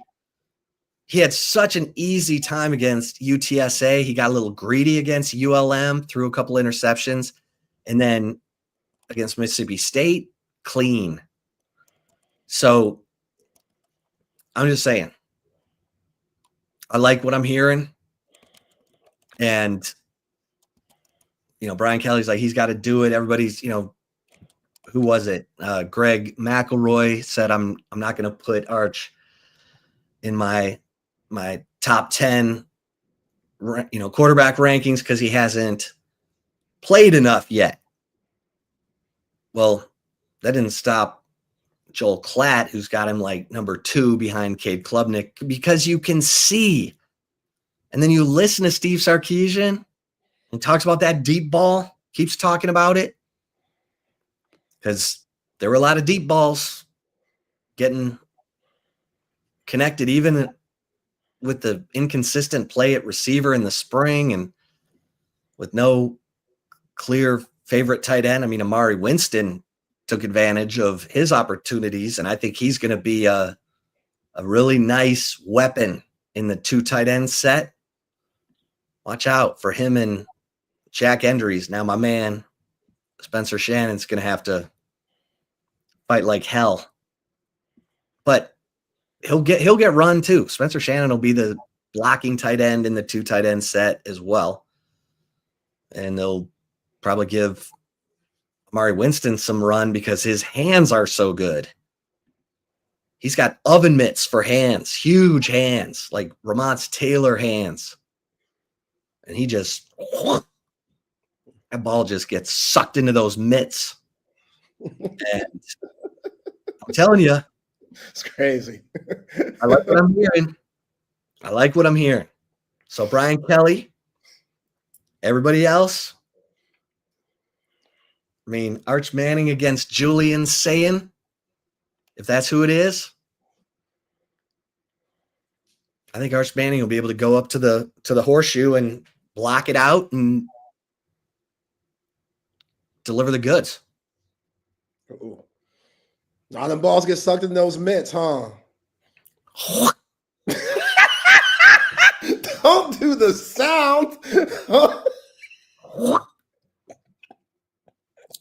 Just get sucked into those mitts. Those Amari Winston mitts. Hey, yo, that's crazy. I just want to see good football, man. If that means good football, then sure. We'll take it. No, the tight end room's a lot deeper now. Like, I'm very eager to see how Jeff Banks and Steve Sarkisian handle that. Because now with Jack Injuries, like, everybody just throwing Jack Injuries in the fire. Like, that dude's going to be first team all SEC. He's coming from Gunnar Helms records. That Jack Injuries, I believe in them too. But you're right. Them other dudes, Jordan Washington, Spencer Shannon, Amari Winston, like, yeah, let's see what these guys are made of, because that should light a fire under me. Y'all brought in Jack Injuries, meaning that y'all didn't fully believe in the previous tight end room before injuries. All right, if I'm Spencer Shannon, I'm looking around like, yo, if I'm Jordan Washington, I'm like, yo, man, I just hurt my shoulder. I'll be back. I want the team to win, but also I want to be a part of Washington 268. Yo, that's big as hell. I hope that's gone down. I hope he could get out in this Texas sun and, them LBs could shed a little bit, just running up and down DKR, whatever Torrey Beckman needs to do. What happened? Nah, that dude, no peanut butter and jelly sandwiches at 2 a.m. That's not for Jordan Washington. 268, man. And I'm sure he's working that 268. We ain't body shaming nobody. We just want people to be in tip-top shape when the season comes around. That's all we saying. Right. Torrey Beckman, baby. Yeah. Torrey Beckman. He'll get you in shape. They don't, knock on some wood. They have not had the soft tissue injuries. They don't have guys, Yo, I don't know if you saw, let me pull this up. But I don't know if you saw UT's social media page on X/Twitter, but they got a couple of pictures of these guys' summer workouts. And DeAndre Moore, bruh, talk about weight room. That dude, he ain't BSing. That's for sure. Like, he had teams coming after him in the offseason. Yeah, man. Come on. Yeah, look at that physique. Look at them muscles popping out and stuff. Yeah, DeAndre Moore. This could be a contract year for DeAndre Moore. Yeah, good. Like I heard, he's a California guy. And I heard old Phil Knight was sniffing around. As he should. Like, oh, yeah. No, I take that as a compliment. Yep. Like, I want some of these other schools. I want these agents just sniffing around a little bit to see what's out there. And hopefully the culture that Steve Sarkisian's built, along with all the resources that comes with the University of Texas, hopefully that's enough to keep these guys and not have cats like Phil Knight come sniffing around. But yeah, man, DeAndre Moore, we're talking about Ryan Wingo. I get it. DeAndre Moore, who proved a lot last year, I think could have an even bigger season and show us some things. So I'm very excited about him, and hopefully he's not dealing with that injury that he had during spring camp, and he's ready to go. Yeah, a foot injury that was nagging at him down the stretch of the season. And you got Emmett Mosley, the 1, 2, 3, 4, 5th. He's on campus. Ryan Wingo and Day McCutcheon. All right, let's get to the right call. Let's get it. Hell of a chip shot per usual. Before the right call, though, gotta give a shout out to Covert BK, Covert Automotive Dealership that has been doing it in the greater Austin area for over 100 years. Family owned and operated. They provide you with a high quality selection of new and pre-owned vehicles at just a high quality level. Outstanding service and customer satisfaction. You could go catch them on the beautiful 42 acres located in the Hill Country in BK, Texas, and see what they have to offer. 7 terrific brands to choose from: GMC, Ram, Jeep, Dodge, Chrysler, Cadillac, and also Buick. We are Buick Covert BK people. Got our Buick Encore there that my wife still loves to this day. It's still looking clean. Got to get it washed very soon. Just always got to keep it clean because we love that car that much. And it was just such an easy process at Covert BK. We came in, no sleazy car salesman, nobody rushing us, no attitude problems to make us feel uncomfortable. It was nice and smooth, how it should be. Covert BK will take care of you. Go visit their website, covertbk.com, and see all the latest specials and inventory. Nobody beats a Covert deal. Not now, not ever. All right, game 3, the NBA Finals. Feel like it's been a really long wait since game 2 on Sunday, but here we are. Game 3, which is always a huge game when the series is tied 1-1 because 80.5% of the winners of game 3 in the tied series goes on to win the series. So this game, as history shows, means a lot. Now, if you could be that 19.5 on the other side, then cool. But it's very hard to overcome losing game 3 and coming back and winning the series. And tonight, it should be a good one. I know ratings are down and stuff. Can't be surprised at that with these small markets, but it's still high quality basketball. And I think all eyes are going to be on Indiana Pacers point guard Tyrese Halliburton, which I saw one of the funniest tweets the other day about Tyrese Halliburton. Someone said Tyrese Halliburton is the first superstar role player that we've ever seen. They're like, sometimes he could be Michael Jordan, Jason Kidd. Sometimes he could be Michael Carter Williams, Lance Stevenson. Like, that's not what you want. So hopefully you get the superstar Tyrese Halliburton tonight. His dad, hopefully he's going crazy. And hey, if you're a Pacers fan, that's what you need. Like Tyrese Halliburton, only 5 points most of the game until the fourth quarter where he started coming to life, but it was too little too late in game 2. Didn't have the best game in game 1, but he hit that game winner, so we don't even remember the rest of the game for Tyrese Halliburton.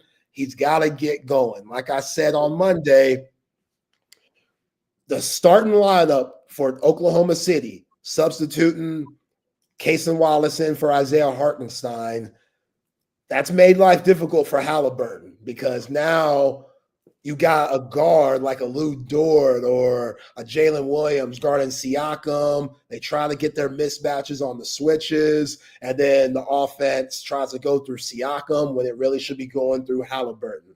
Siakam could play off Halliburton. Halliburton cannot play off Siakam.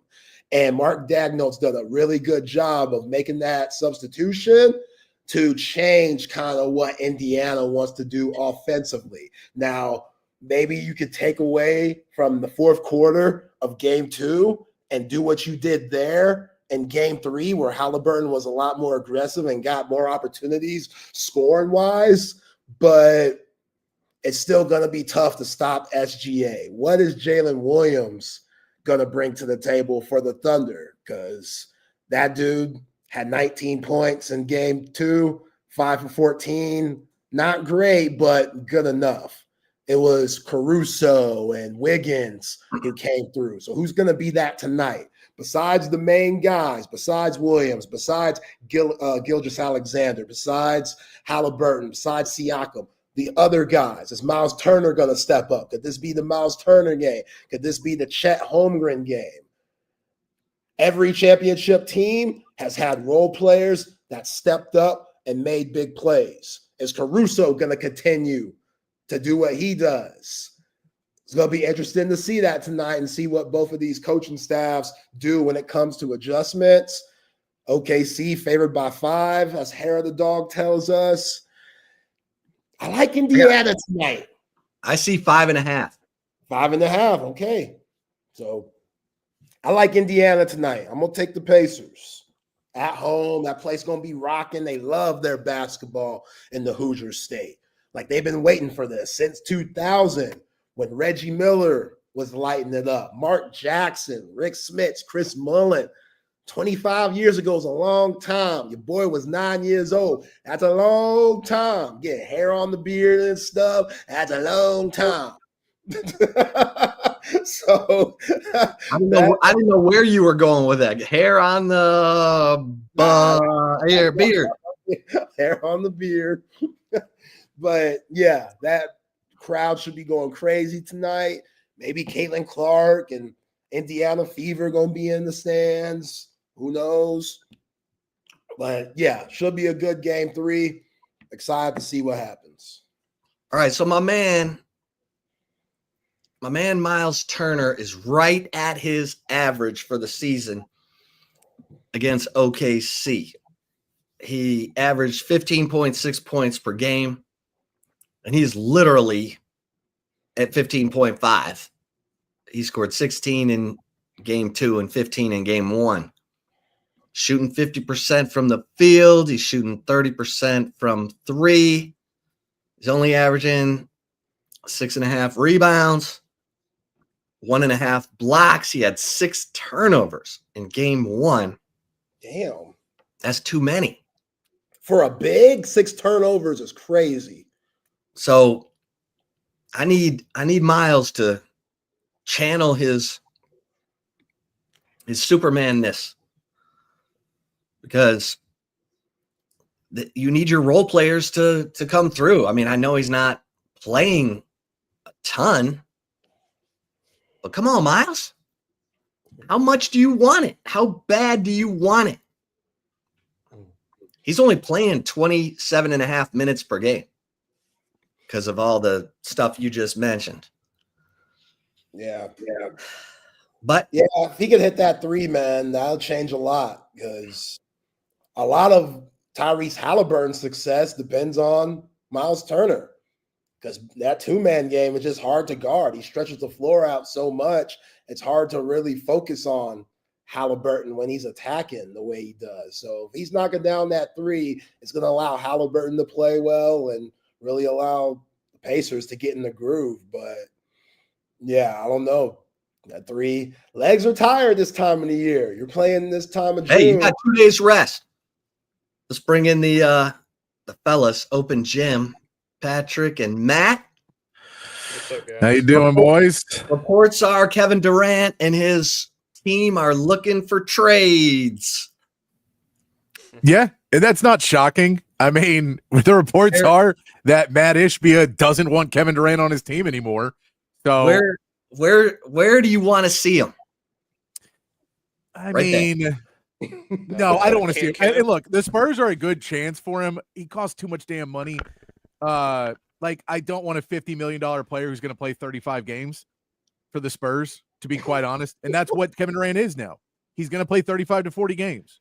He just does that. Like, that's what he is when we get that. So I think he would help a lot of pieces. I think Wemby could learn a lot from him. But if you're trying to look towards the future, there's a lot of different pieces. If you give up number 2 pick for him, then you're insane.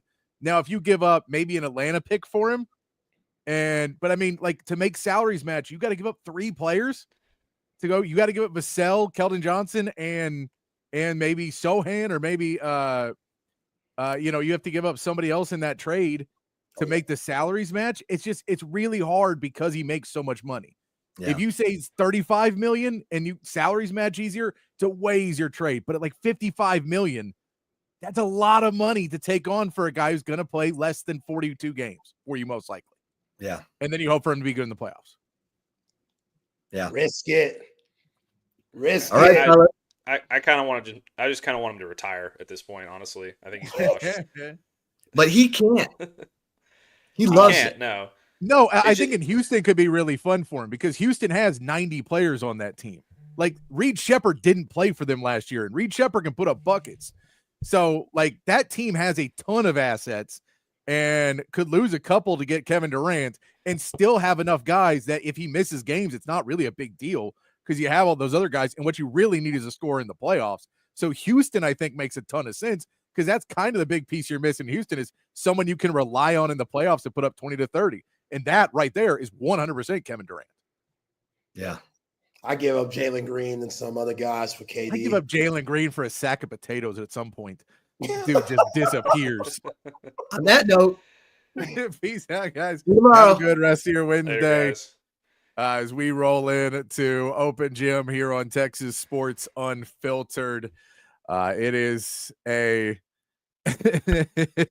yeah, KD does look short. Everyone looks short next to Wemby. That is very true. Myself, Patrick Davis, alongside Matt Galatzan from Texas Longhorns on SI. We'll get into some more college talk, the new Texas schedule we'll get into here in just a minute as well, as we continue on into another Wednesday afternoon show. Did you see all the stuff about Wemby hanging out with the monks and shaved his head and all of that, Matt? I did not. I have not been following Wemby news as of late. So apparently he went to like a monastery of monks and shaved his head and ate with the monks and did all this other stuff. Everyone's like, dude, this dude is a different kind of cat. Because no NBA players are really like, no, I'll shave my head for like a visit to somewhere. Like that's not very common for people. And then especially, but Wemby's a different cat. So it was a fun little thing to see him pop up with. But yeah, the Kevin Durant talk is ramping up because also on the flip of that, the Giannis talk is cooling down. That a lot of people think Giannis now is not going to be traded. That him and Milwaukee are starting to realize that the trade options for him are not quite what they want. And basically, there's a couple teams who could offer what they want, but like what they'd want from the Spurs is basically, we want your 2 or 3 best players that are not your untouchables and all of your picks, like all those Atlanta picks, the number 2 pick, and we want all of that. And I don't think the Spurs would give up their entire future for a guy that they're not sure is going to necessarily put you into championship pictures. Puts you into playoff pictures for sure, but the West is just too stacked. Like, that's the other problem of bringing Durant. You're like, that West is just stacked, dude. You see 6-7 seeds with 3-4 stars on their team. It's really hard to go, we'll add one piece and we'll all of a sudden vault into the championship picture. Yeah, I mean, look, I'm not trying to shade Kevin Durant because I think he is one of the best players of the generation. And I fully believe that he's still a very good basketball player. It's just over the last, 5-6 years now, he has not been able to get a team into contention. And granted, there's more to that than just him on the court. Like Phoenix didn't do a very good job of putting pieces around him that made sense. That whole thing with Bradley Beal and all that just was an absolute disaster. It wasn't good in Brooklyn either. So I have a hard time believing that he could go somewhere else now, 5 years, 6 years later, after his injury issues, getting older, his play declining just a bit, and turning that team into a championship contender. I can't see somebody giving up some blockbuster deal for Kevin Durant. No, and I don't think the Hawks thing makes, like, the Hawks pick makes sense to me. Like that, yeah, and I don't think they're giving up I don't think anyone's offering a major deal. The conversation is the price has died down a lot for him. I just think that, like, I think for the Spurs he helps, but I don't know. Like, I think the Spurs are like, okay, you're a 6 seed now or a 5 seed now, and then in the playoffs, can Wemby be super healthy and can you all compete in the playoffs? That's kind of the question. As for what you just said, not taking a team to contender, well, then put them on the Rockets. Rockets were the number 2 seed. I really wouldn't have to go up a ton to go get him anyway. They have some good picks as well because they have those Brooklyn picks. So, or they have Phoenix picks, actually, I think. So they give Phoenix back their own picks. So if you're able to take Houston and put them on there where they're already a higher tier seed, but really fills a need for them in the playoffs, that to me makes the most sense. I think the Spurs have more to offer, but I think the Rockets make the most sense. But look, I Spurs fans, I know because I talk to a lot of Spurs fans. I see them online. I'm in all those conversations. That the Spurs fans are very much of like, let's just do something. We've been on this not good train for too long. And because it's a former dynasty, it's kind of like where Patriots fans are, where they're like, yeah, that was cool for us to, cool down for a little bit, but this is not cool now to be in we may never get back to where we were. Spurs fans are there too. So hopefully they do something here in the offseason and make some sort of big move. But I just don't want them to give up a ton for something that's not guaranteed. Yeah, I mean, when you get to a point where you're making a move just for, like, your fan base is wanting you to make a move just for the sake of making a move. Yeah. You can't give into that kind of pressure. Like, you have to make the move that's best for your franchise. The Mavericks did a similar thing, not completely similar because he's got a much worse injury history than Kevin Durant does.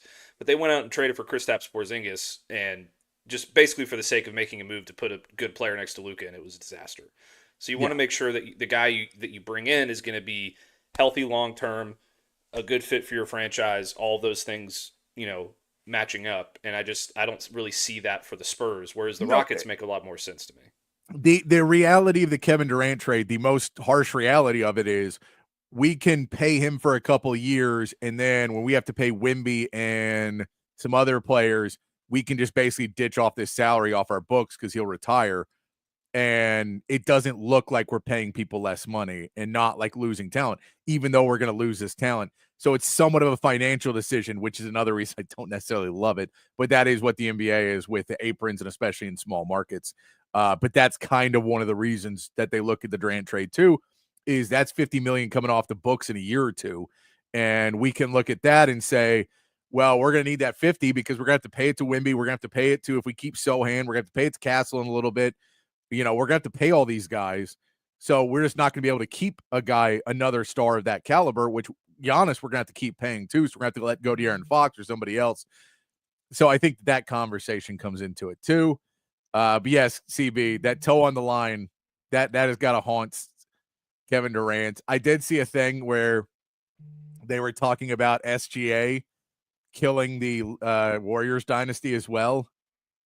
That SGA hit a buzzer beater against the Warriors, which was when Draymond Green called out Kevin Durant. And that was the beginning of the end of Durant on the Warriors. And they were like, no, SGA killed the Warriors because he hit this one shot. I love all the conspiracy theorists that come out around this time with these long stories that Kurt Thomas's signing is the reason why both teams are in the finals right now. It's always fun to see all those. I wanted to get into something. I want to do this over the next couple days. So we'll get through, and I hope by Friday we'll have our full list. But I kind of want to get into this over the next couple days. So I'm going to throw this out at the beginning of the show. We'll throw it a couple times. Side note, there is a U.S. Open challenge as well we're doing. As I look over at my notes and see that I say, please mention this, Patrick. Please don't forget to mention this thing. There is a Texas Sports Unfiltered U.S. Open contest. If you want to get on that, go to any of the Texas Sports Unfiltered social media. You're going to pick 6 golfers. We did it for the Masters. We're doing it again for the U.S. Open. There's going to be some prizes attached to it as well. But that you need to get done here today, basically, because U.S. Open starts tomorrow. So you'll need to get that done today. But check out Texas Sports Unfiltered on any social media to go sign up for that U.S. Open challenge. Now, let's also talk about another thing I want to do here on Open Gym. And hopefully some of you guys in the chat and text line can help me out. ESPN put up a list of the top 25 plays of the last 25 years, basically, since 2000. They put up the list of the top 25 plays. Texas is on it 3 times in the top 10, and 1 of them I like. 2 of them, not real big fan of. But I wanted to put together maybe a top 5, top 10 plays of the last 25 years for Texas, just for Texas Longhorns. And so I know some of them off the top of my head. So I'm going to ask you today. I'll ask you probably around the 5 o'clock when we come back from break, just to see who's in the chat and who's in the text, who can throw out the suggestions. So Matt and I have some more suggestions if we're going to miss any. I don't want to miss any. So what we put together and kind of throw together our Texas Longhorns best moments of the past 25 years, because there was some down years, but there were some good years in there. Number 1 on that list, we all know what number 1 is, right? And then if you go on the internet and start looking up those lists, the top Longhorn plays a lot before the year 2025 or the year 2020 or 2000, I should say. I can get out eventually. But a lot of those we can have in there. So, and Rodney, if you did win the Masters one, hit up BK. We'll tell BK to hit you up. Send us a text on the text line 512-222-9328. If you did win and didn't get what you won, text in there, because I'm sure there was something attached to it. So, but we'll go through all of that. But yeah, so I want to know. So if you have any plays. And that's what I'm saying. 4th and 5 is number 1 on the Texas list. It should be number 1 all time. It's a great, it's the play. We all know the play. It makes you fall in love with football all over again, even though we've all seen it on Longhorn Network 20 million times. And every time, it was always funny. That game would come on at the Horn, and we'd all be walking around the office, and you'd see it come on. And then we'd all kind of make fun that it was still on again. And we're like, why are they showing it?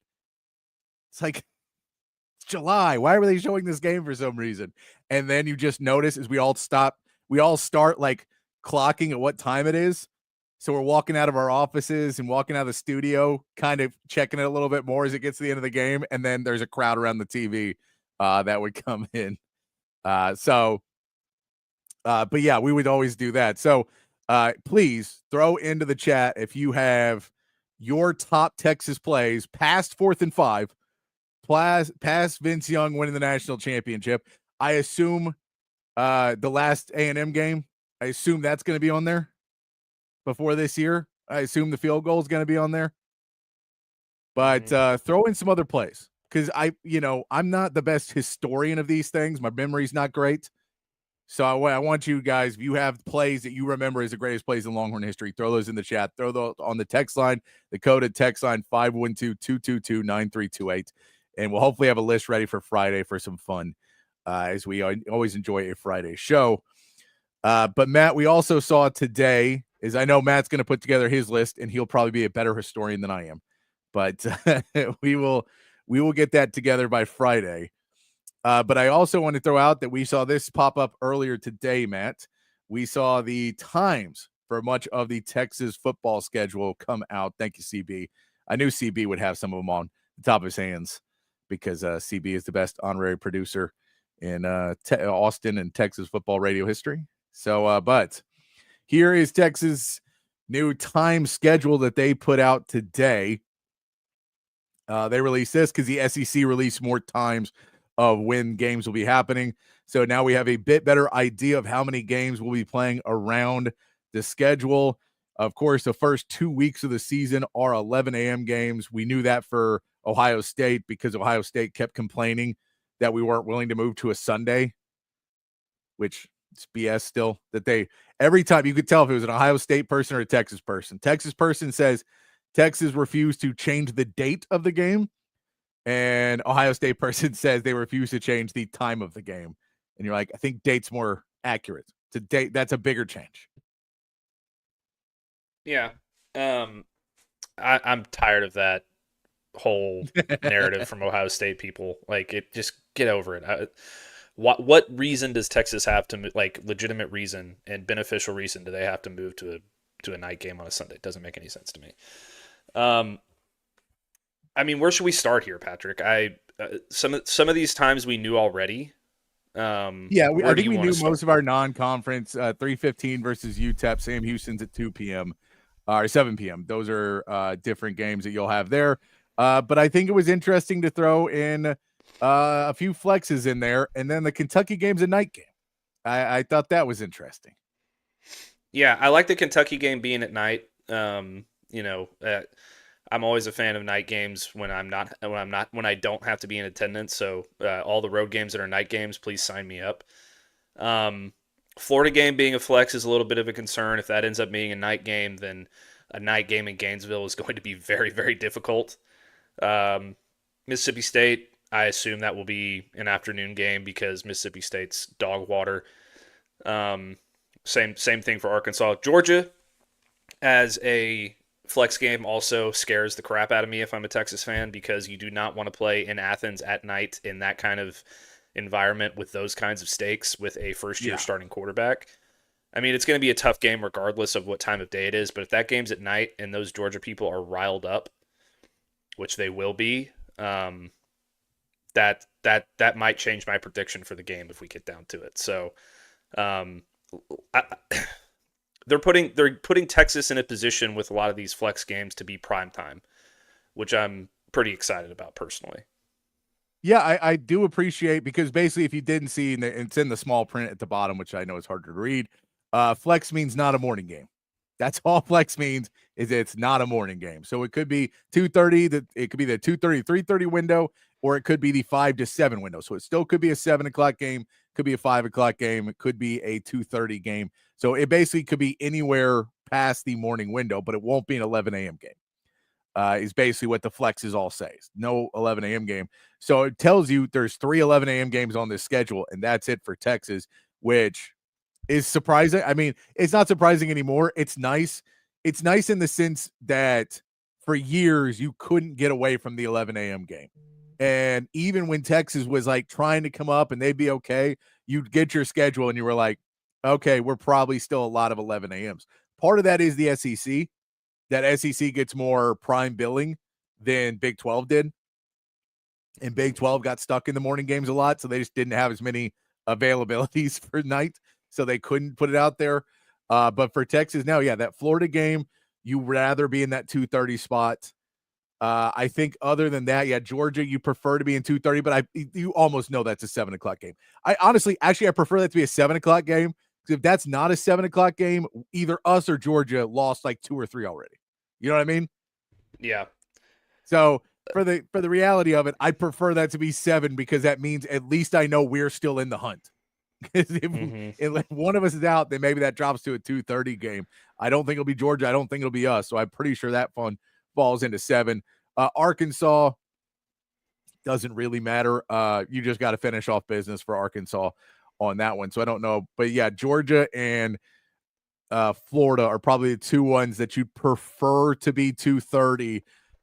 Florida, though, I mean, that one's could be interesting too, because 7 o'clock when we get in there, it still could be hot as hell and muggy. And if you get at night, maybe it's a little bit easier because you're not sweating your butt off in the swamp.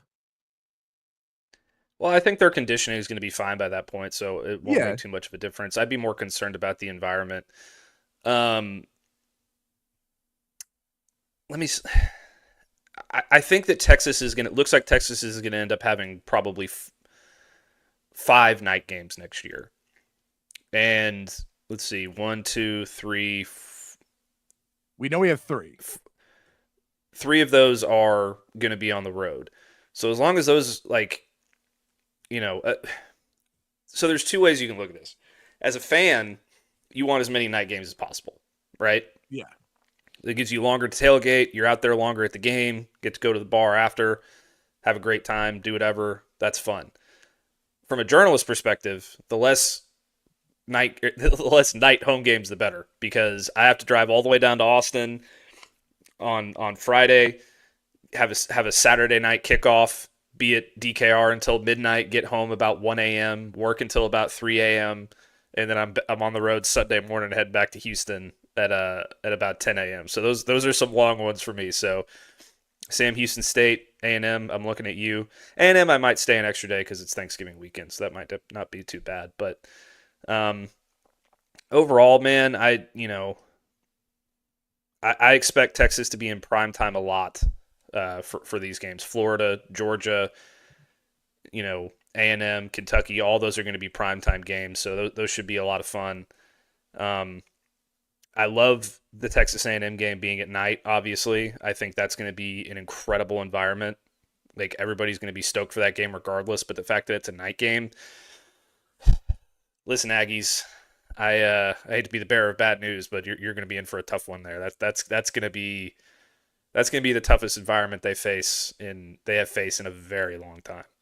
It will be. I do. That is one that I think the entire week is going to require reminders for the people going to the game to be early, to be loud, all of those pieces, because it will be the Friday after Thanksgiving.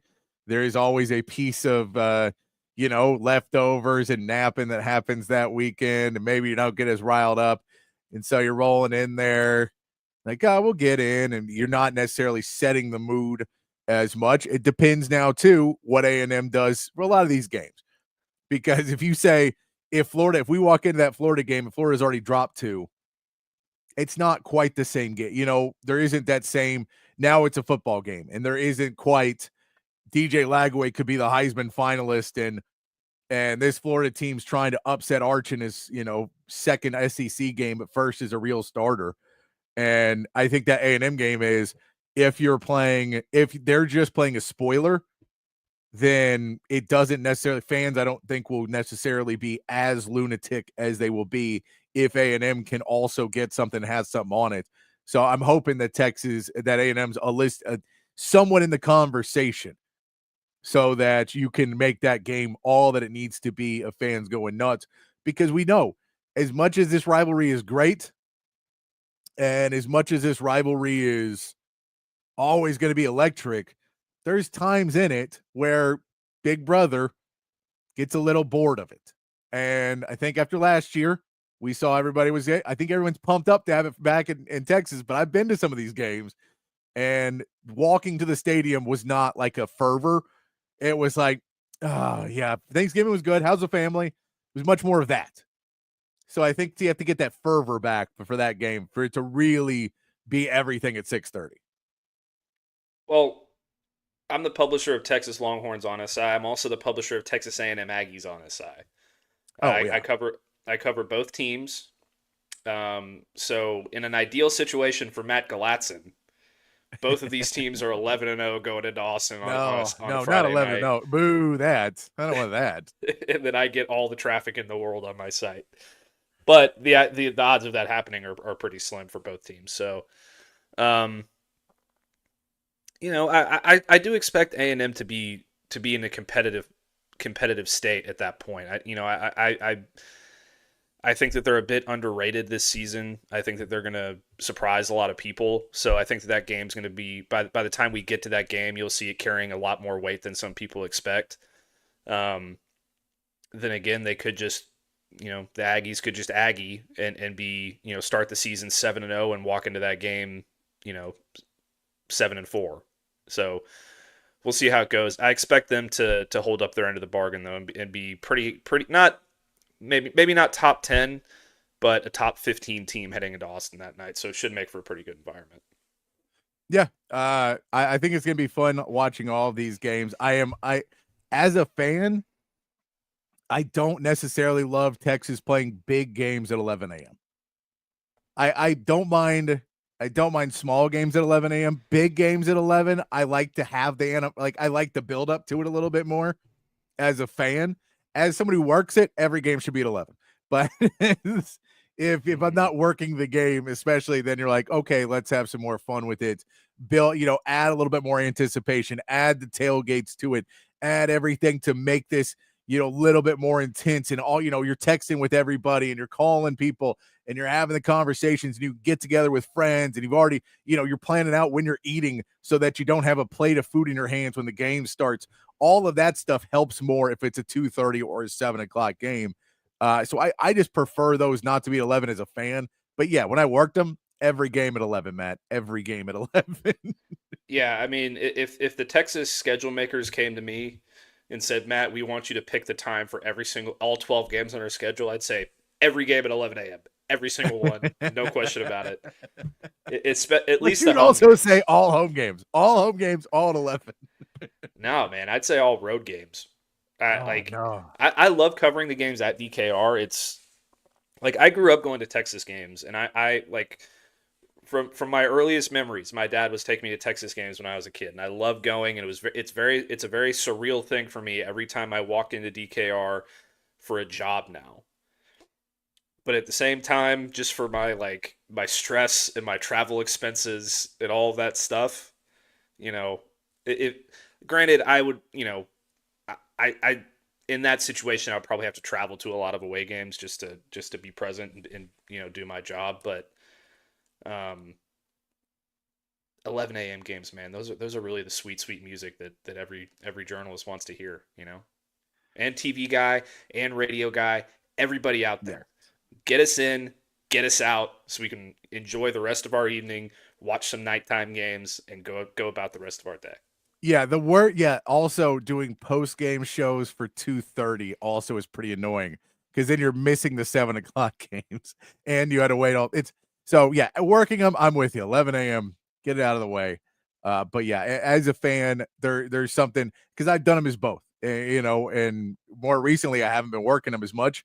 So yeah, it is more fun to go, let's go all cook out and have a good time. And we'll all get together at like 12:30. And so we'll finish watching that first game while we're kind of eating and everything, and the anticipation goes up. Then that 2:30 game, and then you have a great time. And then afterwards, you still have a night. You can watch the night games, or you can go out and do something. So 2:30 is really that sweet spot. 7:00 for really big games is a lot of fun, especially in the playoffs. Those 7:00, 7:30 games, then it can be a little bit more fun because it is that night, where the anticipation is all day. But that's rare.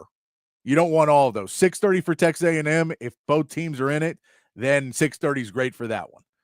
But you don't want all of them. The Kentucky game at 7 will be a bit lackluster. You know what I mean? Because at like 7:00, you'll be like, all right, let's go. Like, only bad things can happen here.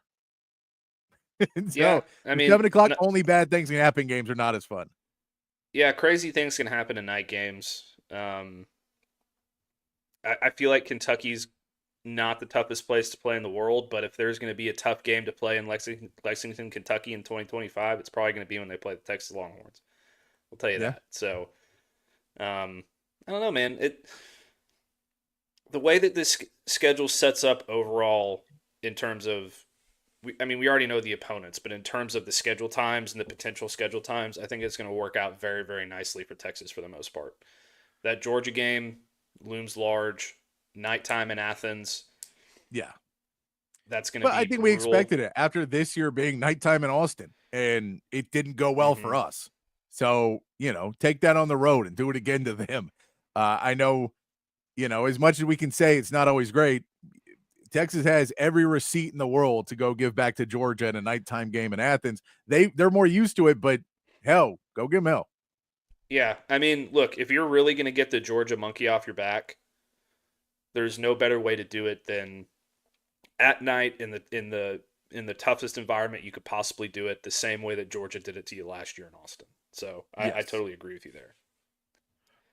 Yeah, because, so all that comes out. None of it is necessarily the end of the world. There's no big surprises. I think it's just nice to see, and this is more of an SEC thing. In the Big 12, Texas was, even the flex windows were normally 11 or 2:30. That was your flex windows in the Big 12. In the SEC, your flex windows are 2:30 and 7. So it's a much nicer flex window for some things as opposed to, you lose 2 games and in Big 12, I remember sitting in those press conferences with Craig Way and we'd be getting ready to do the press conference and then it would go out and the information and it would pop out and go, all right. And then, so now we're all on our phones trying to schedule everything. But once you started getting 11 a.m. games, you were like, all right, that means we're out. Like we're out of it now. So it's nice to see it solely in the fact that it's so ingrained in my brain that 11 a.m. games late in the season mean you're done. And like when that 11 a.m. game is week 6, and you're like, a week 6 is an 11, week 7's an 11, week 8's an 11. Like what are we doing?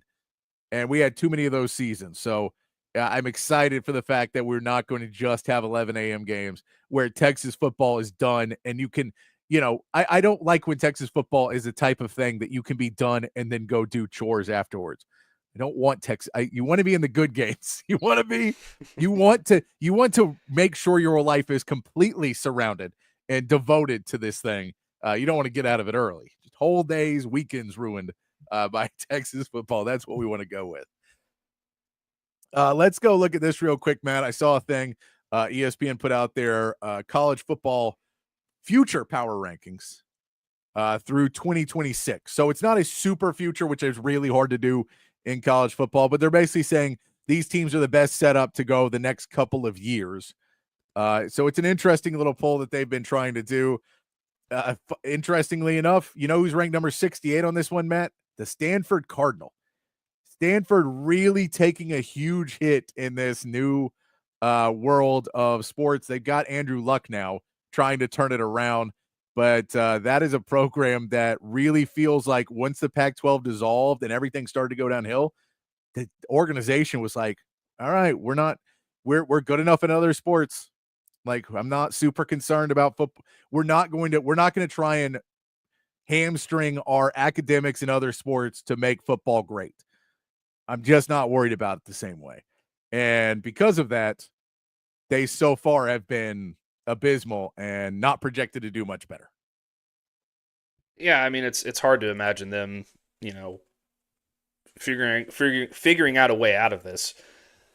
Geographically, they're in a really tough position with the ACC, with all that travel. They have super high academic standards as well, which, doesn't necessarily help their football recruiting. Man, I really feel like the Pac-12 dissolving just screwed so many schools. It did. It really 100%. did. Oregon State, Washington State, Stanford, Cal, UCLA, like all of those teams, Arizona, all of those teams are in for a really, really rough road. And I'm pretty sure most of them are in the back half of these rankings. I haven't looked at all of them, but I would venture to guess that most of them are in the back end of these rankings because it's going to be a real tough road for them on the way back. Yeah, a lot of teams in the Big 12. Purdue is 67, so that Big 10 again pulling up. But a lot of Big 12s like West Virginia is back there, UCF is back there, Arizona's in the 60s. You get Wake Forest in 63, Oklahoma State at 62. Not great for a program that was doing pretty well in the Big 12 not that long ago. Houston 61. So yeah, a lot. Your worst SEC team comes in at 59 with Mississippi State. No huge shock that Mississippi State would be your lowest ranked SEC team. But yeah, a lot of these teams. Arkansas comes in at 55 as we scroll down. By the way, I saw this report earlier, since I see Virginia at 53, that Texas basketball will be taking on Virginia here in Austin in the SEC ACC Challenge. That has been announced today as well. So in basketball, Texas will be playing Virginia this year. It's an interesting little poll. Virginia is always a decent team, plays good defense. Not going to be the most entertaining game to watch. Hopefully Texas gets the win with Sean Miller. Kentucky coming in at 52 and out of the SEC. As we scroll down a little bit more, Vanderbilt all the way at 48. We start to get into when the SEC split really starts to happen. As we start to get into the top 40. Florida State at 39 is not where a Florida State team wants to be at all. Auburn at 37. Do you think Auburn at 37 is right? That feels right? I mean, they're going to We think they're going to fire Hugh Freeze, but they're still a decent team. Like they're still, it's still Auburn. There's still some hope that they can not be the worst, right? Yeah, I mean, if as long as you fire Hugh Freeze, then you have a chance. But until he's gone, I think they're pretty much locked into being mediocre. All right, at 29, you get Texas Tech, and at 28, you get Texas A&M. They are all the way down at 28, the Aggies. Texas Tech, who spent a bunch of money in NIL. We saw how it worked out in softball. Now, there's more competition in football. They believe they're going to be trying to claw themselves back into consideration. A&M thinks they're going to be there. I think both these schools fall a little bit in the future power rankings because with the new NIL setup, that maybe overspending won't help you the same way it did before. I think both of them have decent coaches. I think both of them, it won't be as much of a hit as maybe they're putting on them. I maybe have both these teams a little bit higher. Yeah, I would have A&M higher specifically. I think Texas Tech is going to be good this year because of all the moves they made in the portal, but I don't know that what they're doing is sustainable, especially considering, like you mentioned, that the new NIL stuff that just came out. A&M, I know people that listen to us don't necessarily want to hear it, but I think that they're on an upward trajectory for sure. I think that they should be somewhere in the top 25 here because I think they've got the right coach in place. They're doing a good job of recruiting. They're doing a good job of filling their transfer portal needs. They got a ton of support, a ton of resources. Is it the same at Texas? No. Like, they don't have the same sort of NIL resources that Texas has, but, you know, there is a lot out there for the Aggies to take advantage of. So I'm surprised that they're this low. I'm also surprised that the team right below them or right above them is this low as well. So with Oklahoma at 27. Yeah. That is another piece. This is interesting because John Mateer, I don't believe, is a senior. I think he can come back for another year and is expected to come back for another year. So if we have John Mateer being able to play, he's only a sophomore. So, yeah, he will be back another year. That you expect to have a guy that a lot of people have high hopes for. I know you're going to have to go get another running back in there, but it does feel, again, I'm not saying they deserve to be. I mean, I still put Oklahoma probably in the top 25. I won't say I move them up a ton, but I put them in the top 25. I think they'll start to figure some things out. Now, we could see them completely fall apart, and Brent Venables isn't the guy, and so that's why they fall lower maybe a bit, because there is the question, is Brent Venables the guy? And if he's not, well, all of it wipes out because then Mateer transfers, and then everybody's back out at, you have to restart again. And then, yeah, that's why you're not in the top 25. But it does feel like this is a team that has had enough success that even though they had the slow start that everybody thought Texas was going to have in the SEC transferring over, that maybe they'll get it put together a little bit better this year, get back in that conversation, get up closer to where the Ole Misses and Tennessee's and those teams sit, South Carolinas that are just right behind the lead pack, maybe start to get in that conversation a little bit more this year, and then you can build on that. So again, top 25, I'm not putting maybe even top 20, but I at least move them up top 25. Okay, I'm going to go through a list here of teams that are ranked above both of those schools. Yeah. That I think they should be ahead of. We're going to start with I think USC should be in this conversation with them as well. So just for the sake of making this easier, I'm going to say Texas A&M, Oklahoma, and USC, who are all ranked consecutively, should be above all of these teams for the future. BYU, Louisville, Iowa, Missouri, Kansas State, Indiana, Iowa State, not South Carolina, Illinois,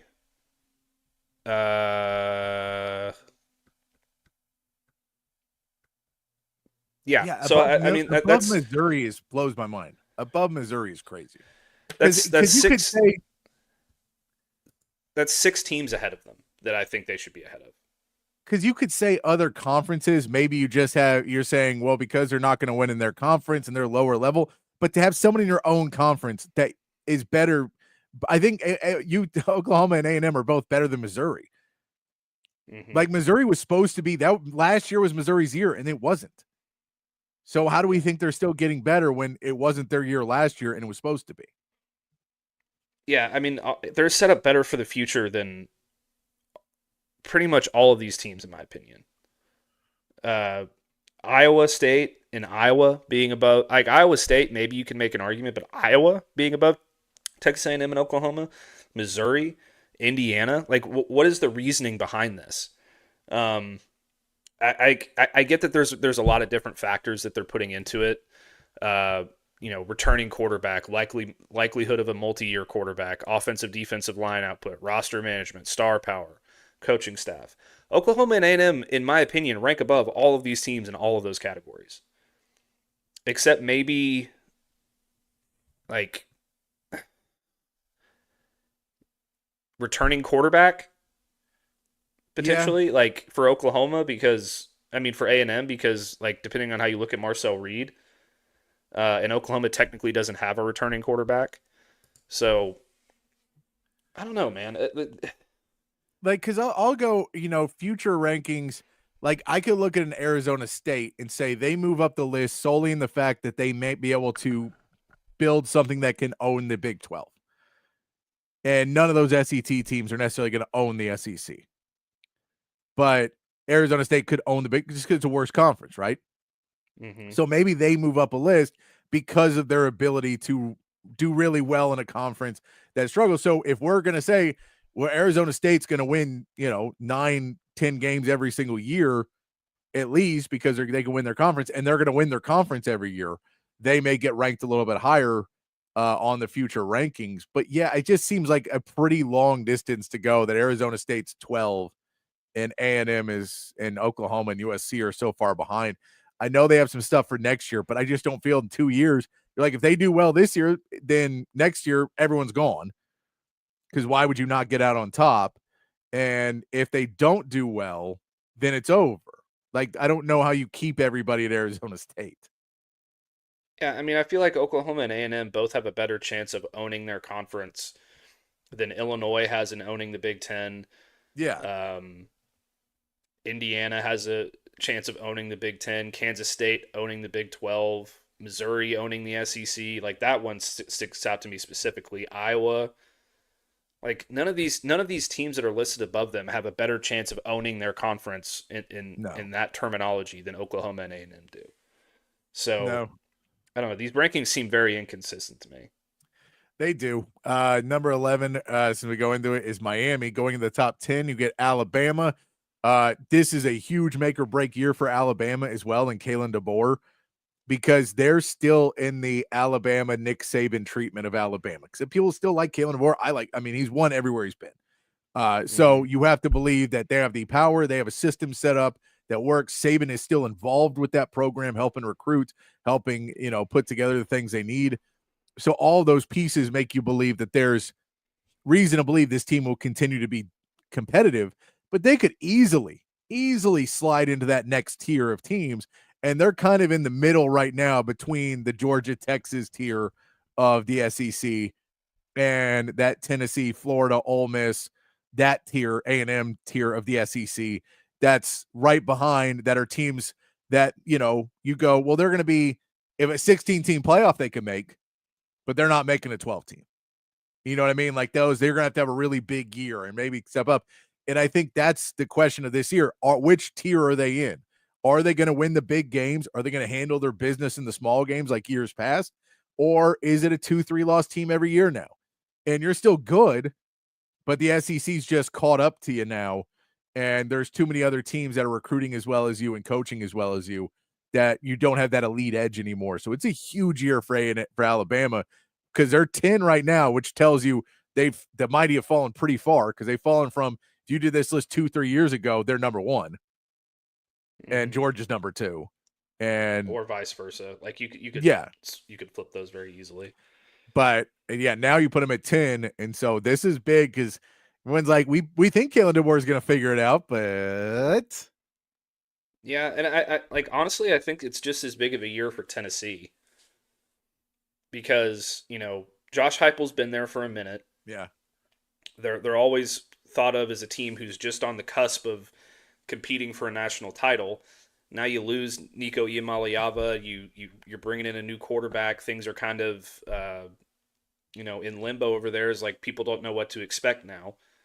So if they come out and they win a bunch of games, then they're right back in the conversation. But if they come out and they go 8-4, 9-3 again, like at what point do you start to look at Josh Heupel and be like, okay, like we've given you everything that you need to succeed. Yeah, you got us to the college football playoff last year, but you got drubbed.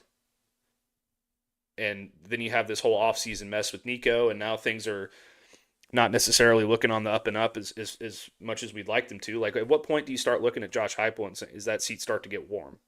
Well, I think it could go the other way too, though, is if he wins without Nico.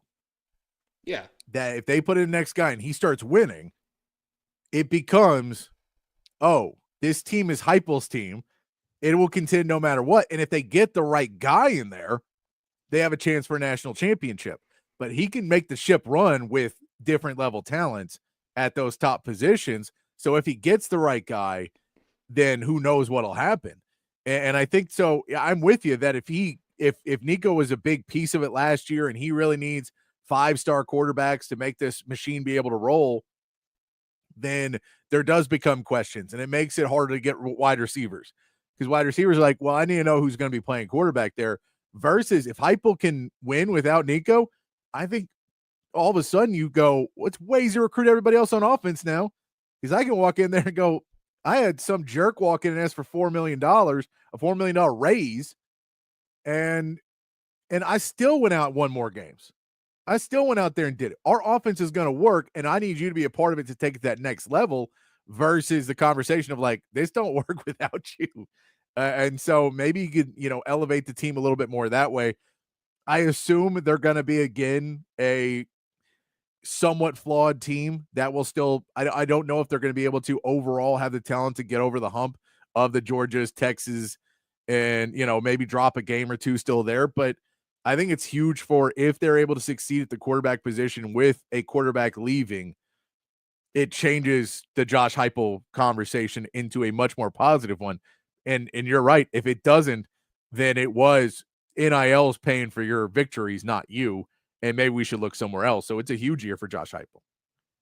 Yeah, and that's why I'm saying, like, I think that if Josh Heupel comes out this year and wins 10 games and gets them back to the college football playoff, maybe wins a game in the college football playoff, then the conversation around him changes immensely. I have a hard time seeing it happening with the amount of good teams there are in the SEC. Their schedule isn't the easiest in the world. And we don't know what to expect out of the quarterback position. I mean, we assume that the transfer from UCLA is probably going to get the start, but they've got a 4 or 5-star kid behind him who's waiting in the wings, ready for his chance. So maybe he's the real answer. It's just, there's just a bunch of unknowns there. So if Josh Heupel can't come out and sort of prove that it's him, like you're saying, and not the Nico and the all of that stuff, then he'll be in good shape. Otherwise, he may be in trouble. Another coach who'll be in trouble if he is not able to get it working with the money they're spending and getting Garrett Nussmeier, who's a projected overall pick, is number 8 is LSU on this list. I get everybody thinks they're on the up right now. That's why they're a number 8 on this list. I'm still not bought into it completely, but I should probably turn around a little bit more to this team if everybody's really, really into it. But it is, Garrett Nussmeier is here for one more year. So again, it's very much on Brian Kelly to create enough wins and create enough fanfare for Garrett Nussmeier as well to show that you can succeed in LSU, because that, they lost out on that huge prospect that's now going to Michigan. He's got to figure out a way to get that next guy in, because if he can't get Garrett Nussmeier's, not second team all SEC quarterback, because it's Arch Manning and DJ Lagaway or John Mateer or Lenorius Sellers or any of those really good quarterbacks that are going to be out there this year, then it's going to be a lot harder to fill that position where he just feels like it.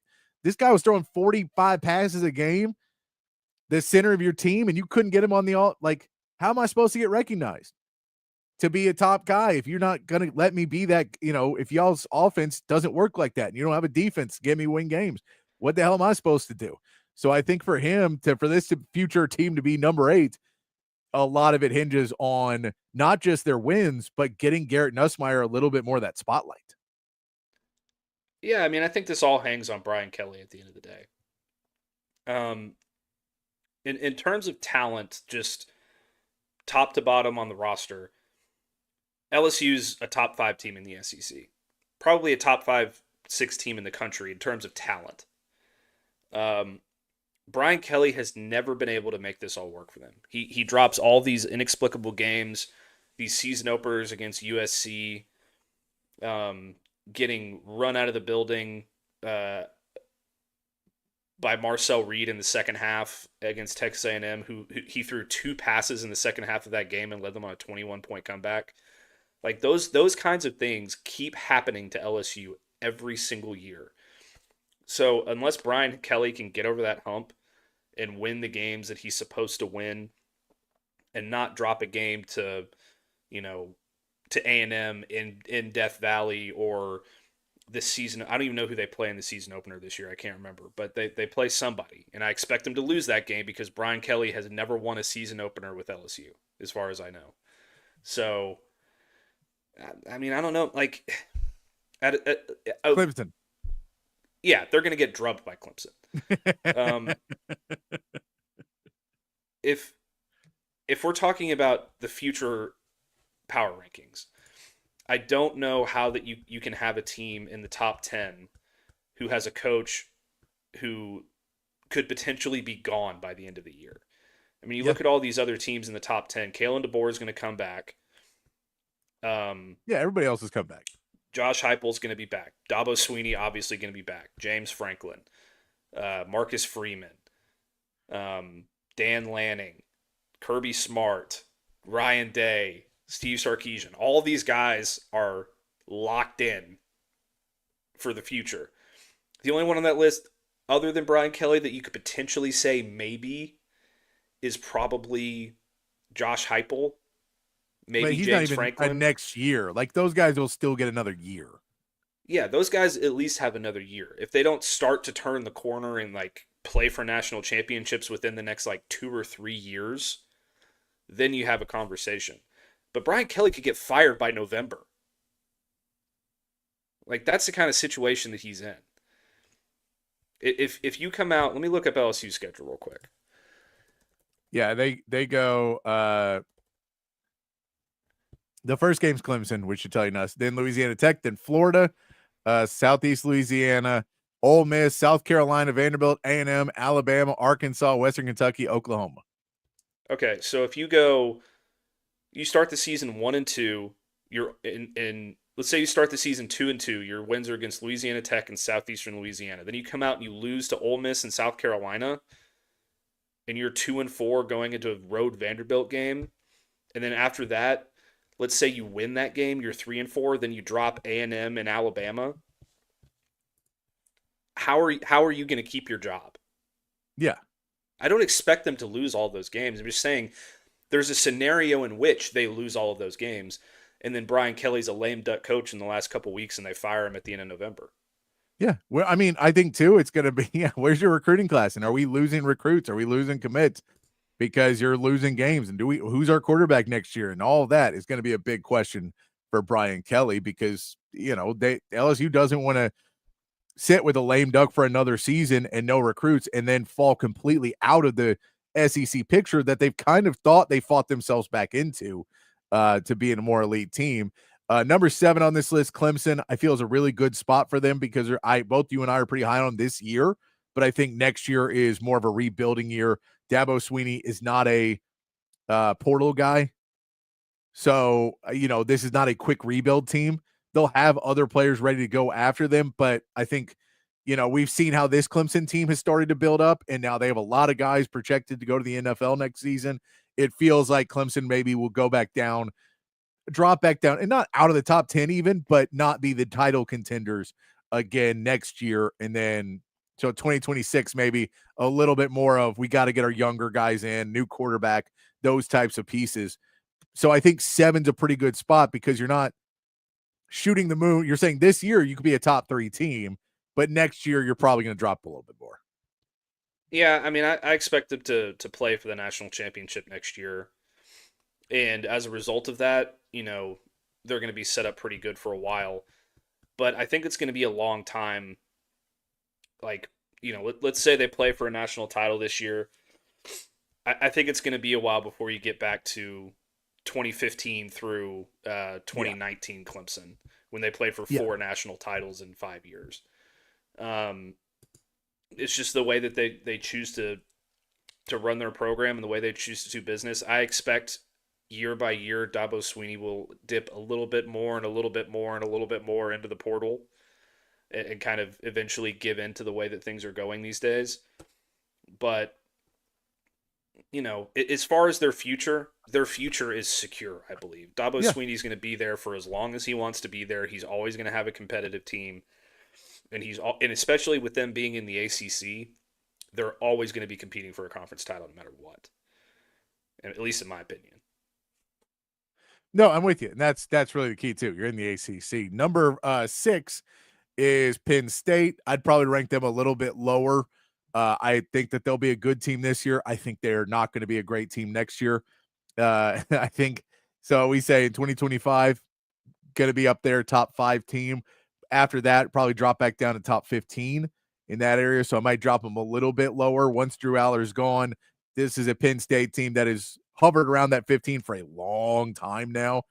And they really feel like they've got it put together. But again, once you get through that class, once we get into a different NIL world, I think maybe that'll, Penn State people will be like, well, we pushed. I don't know if they're going to be able to keep it at this level. Yeah, I think that after this season, not only Drew Aller being gone, probably both of those running backs are going to be gone. They're going to lose a bunch of other weapons on offense. They're going to lose a lot of guys off that defense. I think that, and that's why this spot for them also confuses me. Because I think after this season, if you kind of reset these rankings, they're probably going to be in the, let's monitor this, Patrick. Let's bookmark this for next year when they put these rankings out again, because, in the dead of summer, they're gonna be searching for content, so they'll need to put them out again. I would expect Penn State to be like in the 20s after this season, around 25, 26, 27, because they just don't have the staying power on that roster that all of the teams above them in these rankings have, and some of these teams below them. Clemson should be ahead of them for sure. Probably Alabama should be ahead of them. I wonder how much of the rankings went into, okay, well, we can't just have the top 5 teams be all SEC. Yeah, we got to throw some Big Ten up here in the top 10. There's 2 Big Ten teams that deserve to be in the top 10 or top 5. There's 2 Big Ten teams that deserve to be there. We go into number 5 is Notre Dame. Notre Dame, totally believable that this team is in the top 5. They spend money well. Marcus Freeman's been doing a good job. They schedule a decent schedule, but they're not in any conference, so they're always kind of around. I think they'll continue to be a good team. Now, are they going to be every year competing for a title? Probably not, but I think they're hovering around that 5 to 10 range every year, because Notre Dame is starting to get back in the flow of, let's get back. We're a good we have a really good academic program as well. We have a beautiful campus. We have all these things to draw people in, and we have tons and tons of donors. We're an international brand. We have everything going for us, so we can stay in that top 5, and Freeman seems to be putting them where they need to be on the field. Yeah, I mean, the fact of the matter is they're going to be in the college football playoff every year for the next 5 years. Yeah. So it's hard to see a scenario where they're not, based on, number 1, their schedule, number 2, them just being that brand. Like, when you start to get into the top 5 now, these are all national blue blood brands that can continue to rebuild and reload every single offseason and be national championship contenders. Yes. So I expect them to be in the playoff hunt every single year for the next at least half decade under Marcus Freeman. Number 4 is Oregon. This one is the most interesting with NIL changes, because they have spent a lot of money. I mean, they've not made any secret that they've spent a lot of money, There's no doubt that they've said that, this is what we're doing. And, we want to build up a program that is going to be continually successful here at Oregon. They've had a good program before, but they've really escalated it up. They hit the portal as much as anybody. It'll be curious once the new NIL rules come out, if there's any changes. I was reading today a piece that said 70% of NIL deals as they are written currently would have been thrown out because they were not competitive or, didn't hold right. That was a percentage of somebody said 70%. You're like, well, if that's the case, your system's not going to work. Because you can't go to all these schools and all these kids and go, by the way, all the money you've been making, we don't think it's fair you make it, give it back to us. That's not going to go over great. So I think there's a point of it where some of it will get turned down, but I think we'll see. The guy today was talking about, we just want him to go renegotiate. And basically, they're going to try and make the kids do more for the money that they're getting. Oregon has Nike, though, and Nike has ways to be like, we're going to put them on ad campaigns. And you can't tell us it's not worth it to us. Because if Nike can threaten the NCAA, Nike can threaten the College Sports Commission. Some of these people can't threaten them. Nike can. All right, we'll pull all advertising off of all college sports. Okay, give all the money you want to Oregon. We don't care anymore. I think, they have a little bit more pull to be able to do these things. But it's going to be really interesting to see what they're able to do. But I think they'll figure it out. I think that they will continue to be able to be in that top ranking there. The Big Ten we've talked about, beautiful face, beautiful chest, not much else going for it. And it's a very top heavy conference. And that is Oregon's in that top. I think they're going to be fine there. Number 4 is fine for them to be in there. Yeah. And even looking outside the NIL space and you just looking at the football program and the players on the roster and the head coach, they're set up about as well as anybody else in the country. Yeah. They've been recruiting their asses off over the last few years. Dan Lanning is an absolute superstar head coach. I think he's going to win multiple national championships for them at some point. If you look at these top 4 rankings, I think these top 4, and you could potentially add Clemson to this list. So let's say the top 4 plus Clemson, I think will be in probably every national championship game over the next 5 years. Yeah, at least one of them. Yeah. You could see someone sneak in with a great player because that happens every once in a while. But for the most part, yes, it feels at least one of these teams. And I think yes. Oregon will be very well represented in that over the next few years. Yeah. Number 3 is Georgia. The only argument you could have is they deserve to be higher. Kirby Smart would probably tell you they could be higher. Number 2 is Ohio State, and number 1 is Texas. I feel like you could move those around if you wanted to. It's hard to put Ohio State much lower because they just won a national championship. They have the best wide receivers still. They have a ton of talent on this roster. I think they could take a step back, but if you say, even if they do, and they're second or third in the Big Ten, it just means they're going to come more aggressively the next year and go in the portal heavier and all of that. We know they have the resources, just like Texas, just like Georgia. None of those teams seem like they're going anywhere. And so you could interchange it a bit. I'm happy Texas won. Arch Manning is the reason Texas is number 1. We know that. Sark is the reason you're top 3. Arch is the reason you're number 1. And because no one else can say, most likely for the next 2 years, you have someone who we believe is going to be a top talent at quarterback. Ohio State and Georgia can't say that. So that's the edge that they get in that conversation.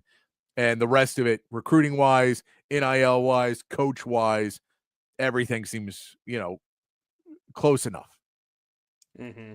And it certainly helps Texas's case that they also have a guy named Colin Simmons on the roster who's going to be there for 2 more years. They just had the number 1 recruiting class in the country, and I believe that by the end of this cycle, they'll have another top 2, top 3, maybe top 4 class. So they're recruiting in an elite level.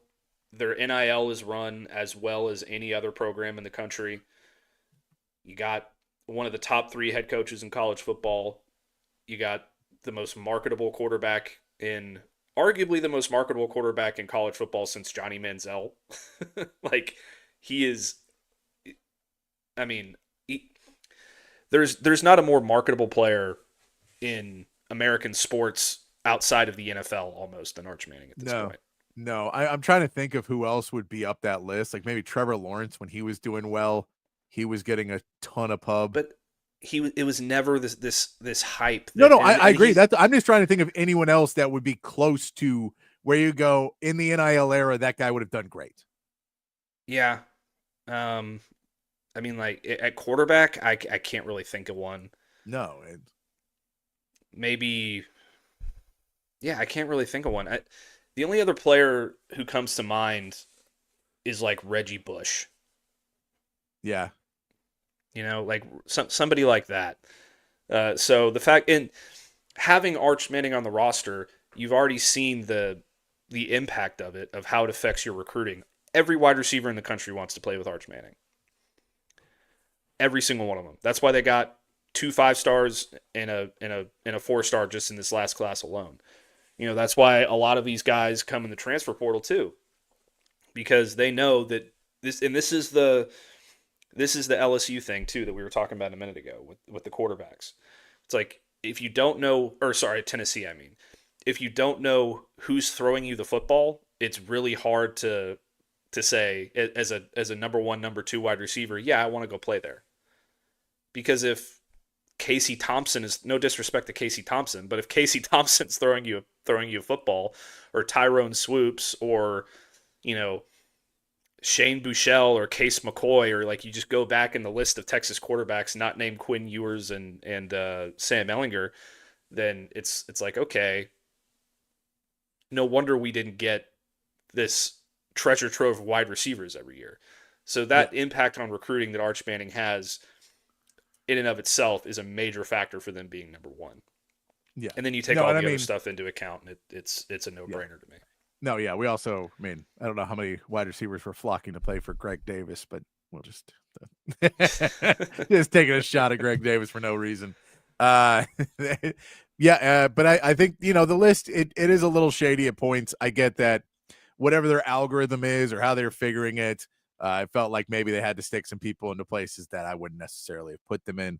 But that is the ESPN list of the future, which is only 2 years. I think if they really wanted to do it, they should have tried for 3 years, and then it becomes really complicated. But it also puts into which programs do you feel are run the best, and which programs do you feel will continue to be able to recruit and have had a steady path instead of 2 years. But it's still an interesting little look at it there on a Wednesday afternoon here on Open Gym. Why don't we take a quick break? We got to get into our midweek movie review, Matt. We did Major League this week, so we'll get into that after the break. We also want to talk some NFL, some camp updates, some other stories from around the NFL. The NBA Finals are starting Game 3 tonight. We've had to wait. I hate this about the NBA Finals, how much time there is in between games. But we will get into that a little bit as well as we continue along here on Open Gym on Texas Sports Unfiltered. Hi, I'm Dan Covert with my wife Hayden. Welcome to Covert BK. Our newest location in the gorgeous Hill Country includes Buick, GMC, Cadillac, Chrysler, Dodge, Jeep, and Ram, and hundreds of pre-owned and certified vehicles for you to choose from. We have 3 service departments that are ready to take care of your car, truck, or SUV with 86 service bays to accommodate any repair and get you in and out quickly. Come visit us today to select the vehicle you've been dreaming about. Covert, born and raised in Austin. Hi, this is Tom McKay, owner of Audiovisual Consultations. I got this, Dad. This is Camilla McKay, and my dad can help with any TV or stereo needs you have around your house. Just call him, and he will come to you with advice and a great price. And the guys that work for him are awesome. They can install anything, anywhere. So, like my dad says, just relax and smile. We handle all the work. So just give us a call at 255-8678 or on the web at avconsultations.com. Say hello to Jason and the gang over at Relax the Back. They embrace a holistic approach for a healthier lifestyle based on 35 years, folks, of proven expertise, and my back couldn't be happier. Their motto is live wellness, and folks, they can transform your routine, your daily routine, into something very, very special if you have back pain. If you're struggling with thoracic problems, if you've got hip problems, If you got lumbar problems, please go over to one of their stores. They got 2 great locations, and find out a chair or a recliner or a sofa that's going to fit you and going to make your life a whole lot better. I've got this office chair right here that I've been sitting in for years, and I love it. 2 locations, folks, at the Hill Country Gallery across from Whole Foods, and in North Austin at the Gateway Shopping Center across from the Container Store. Live pain-free like the buck and relax the bat. SendTexTickets.com. If you're in the market for tickets to any sporting event, any concert, any Broadway show, anything live coming to town, you got to head over to SendTexTickets.com. The best seats to all of the biggest events, not just here in Austin, but all over the state and all over the country as well. It's so easy to use. Just log on your phone or computer to SendTexTickets.com. All of their tickets are 100% guaranteed, and they will be delivered right to your phone or computer. So simple to use, and you're also helping to support a local business every time you shop. SendTexTickets.com. So if you want to be at the biggest events in sports and entertainment, there's only one place to go. It's SendTexTickets.com. Back here on Open Gym on Texas Sports Unfiltered as we roll on here on a Wednesday afternoon. Myself, Patrick Davis, alongside Matt Galatzan of Texas Longhorns on SI. I want to remind everybody, if you'd like to jump in on the Texas Sports Unfiltered U.S. Open contest, that is going to start tomorrow, so you got to get in now. There should be prizes, I believe, that will be given out. The signups close at 7 a.m. tomorrow, so you got to get in. You can go to any form of Texas Sports Unfiltered social media, and you will be able to find the link to be able to join in on our U.S. Open contest. I'll fill out mine later. Matt, have you started to look at your U.S. Open contest list at all? Oh yeah, I already picked my guys. I can go through them if you want. About? Yeah, go through yours so we can go get some ideas. I have no idea. I've not looked at this much at all. I was going to get into it like Thursday, Friday once it started, but we put together this list, so I thought we'd go with it now. Well, I was very confident in this, and then I remembered how I finished in the Masters pool. You remember how much better I was without trying? Yeah. Just that much better. So I would highly caution anybody against my list just because I do not have a history in these things of doing well, even though I feel like I know golf pretty well. Fade Matt. Yes. But I went with Scotty Scheffler in my tier 1. I think that he's got the shortest odds of any major contender since Tiger Woods in 2009. So I think that that's a pretty good indicator of how they think he's going to do in this. I believe he's plus 280 or plus 290, which is pretty incredible for golf. So I think he's an easy pick there.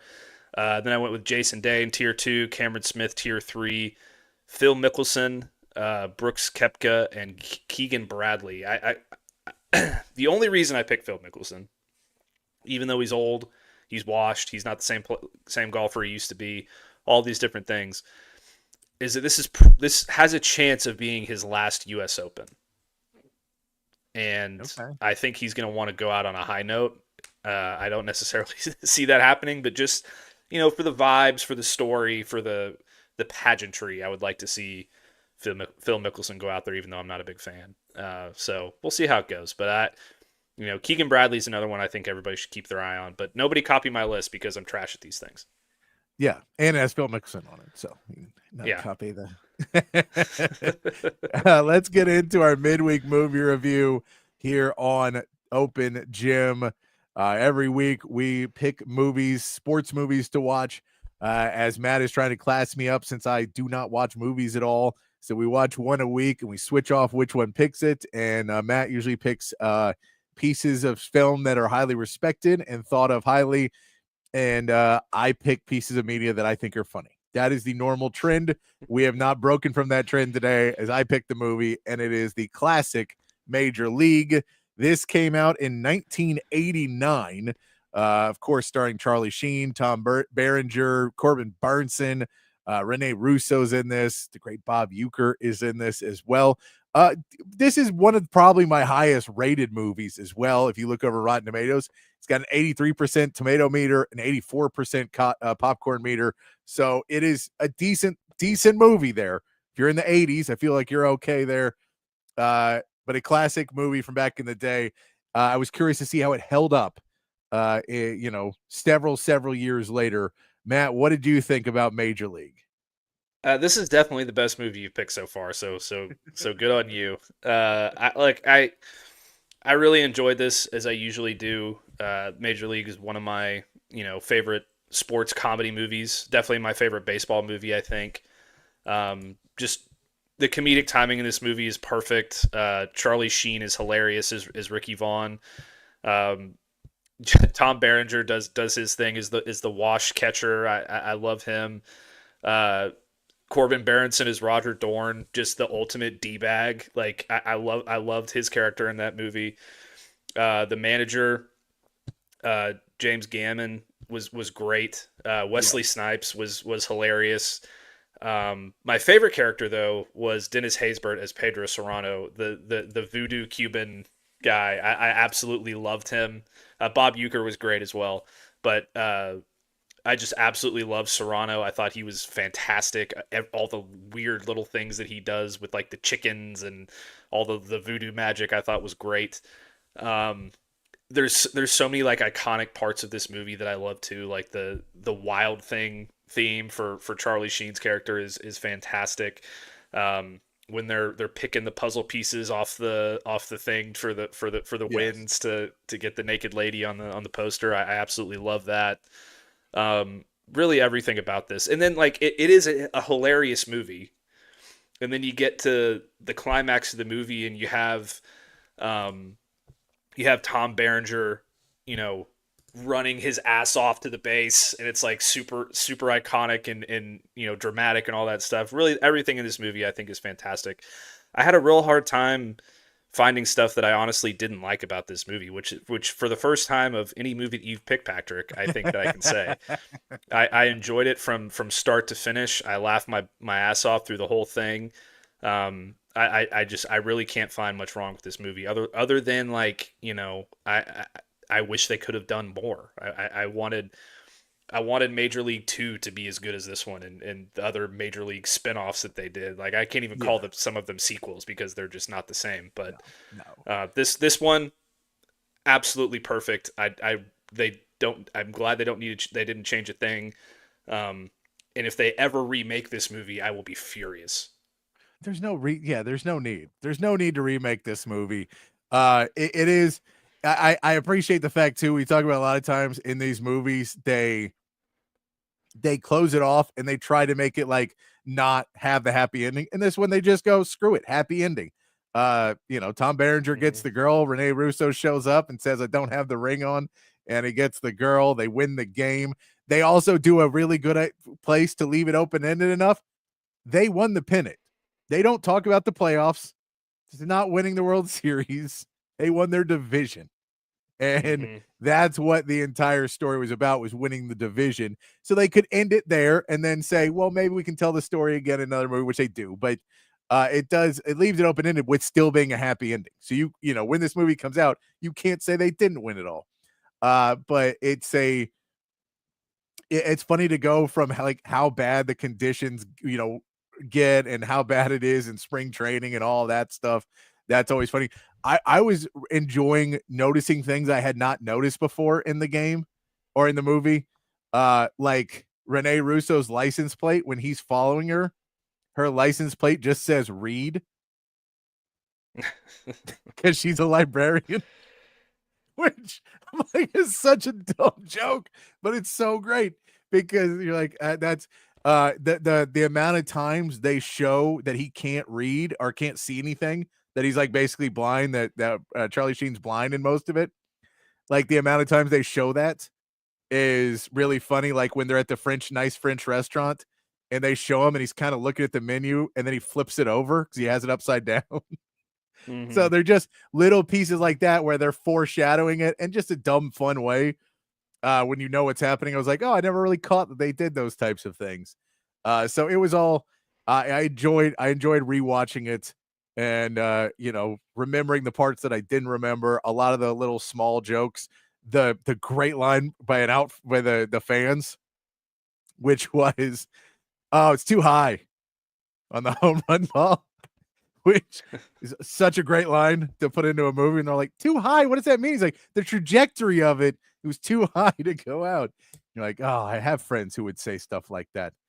It's also, I didn't realize that Neil Flynn was in this movie in a bit part, which I know you may not. Do you know the name Neil Flynn? He was like the janitor in Scrubs. He was the dad in The Middle.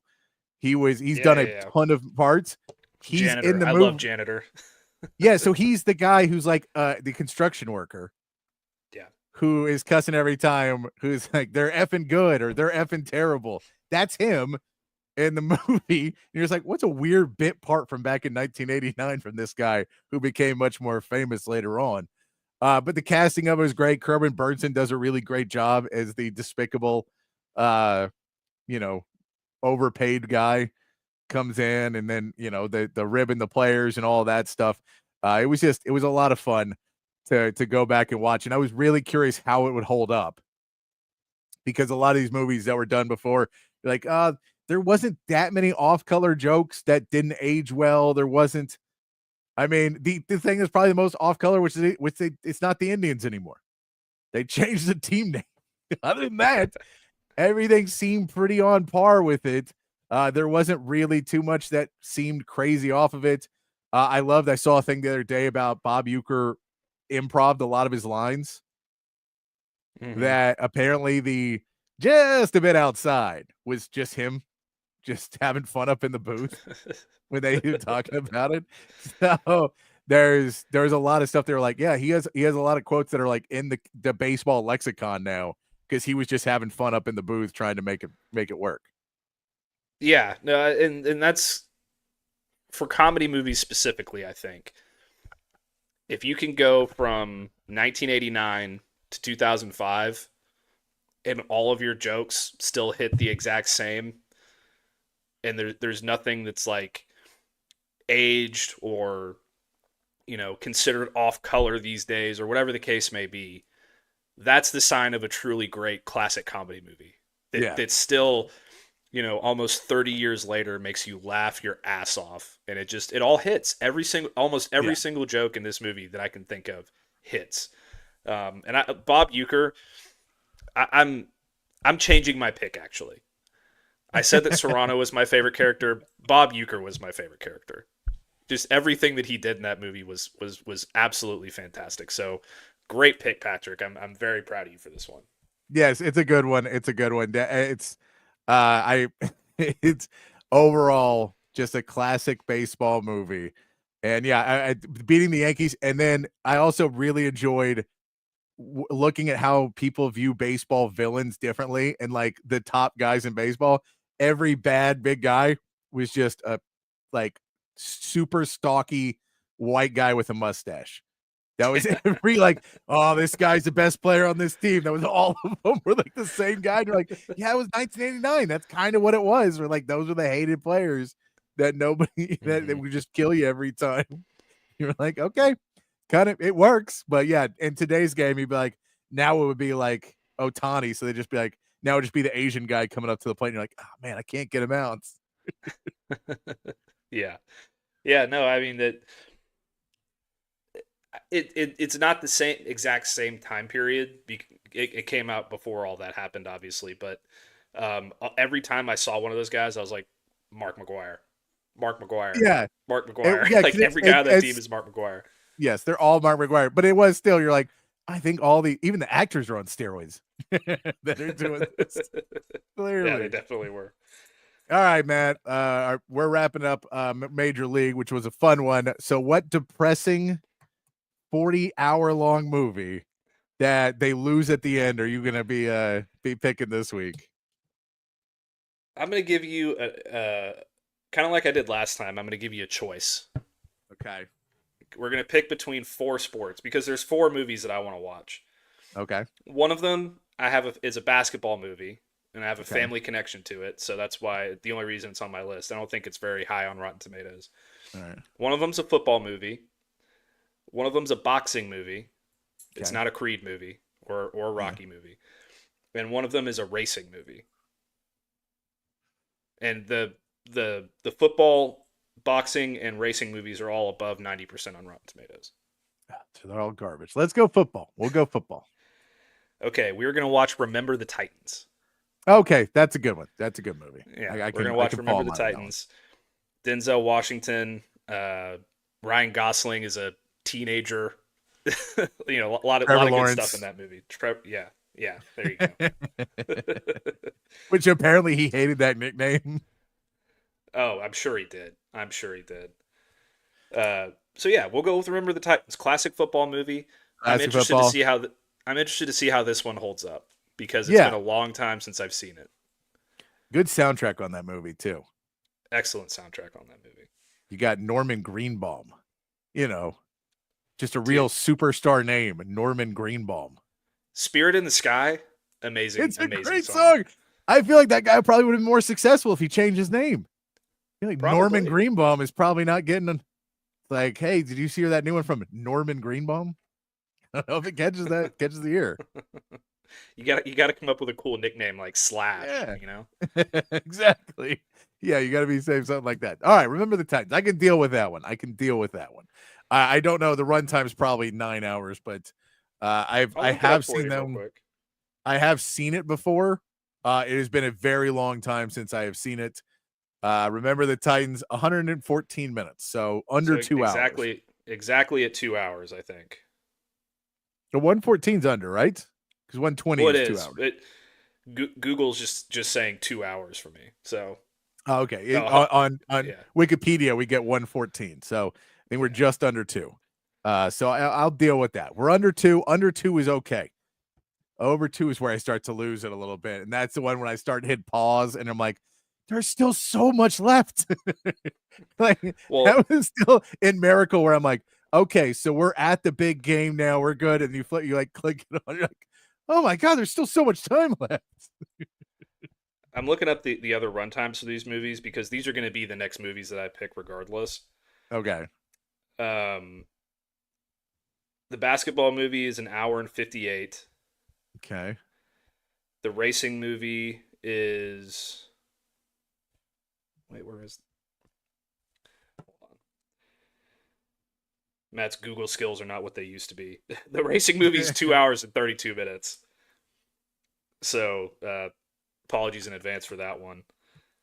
And then the boxing movie is under 2 hours as well at an hour and 55 minutes. So maybe I'll save the racing movie for the last movie that I pick. We'll see. Just to really make me never watch movies again. Be like, no, I watched one that was 2.5 hours. It was too much. I'm done with it. I've actually never seen that one either, so I don't know if I'm going to like it or not. That 2.5 hours. That's just, come on. There was stuff you could cut.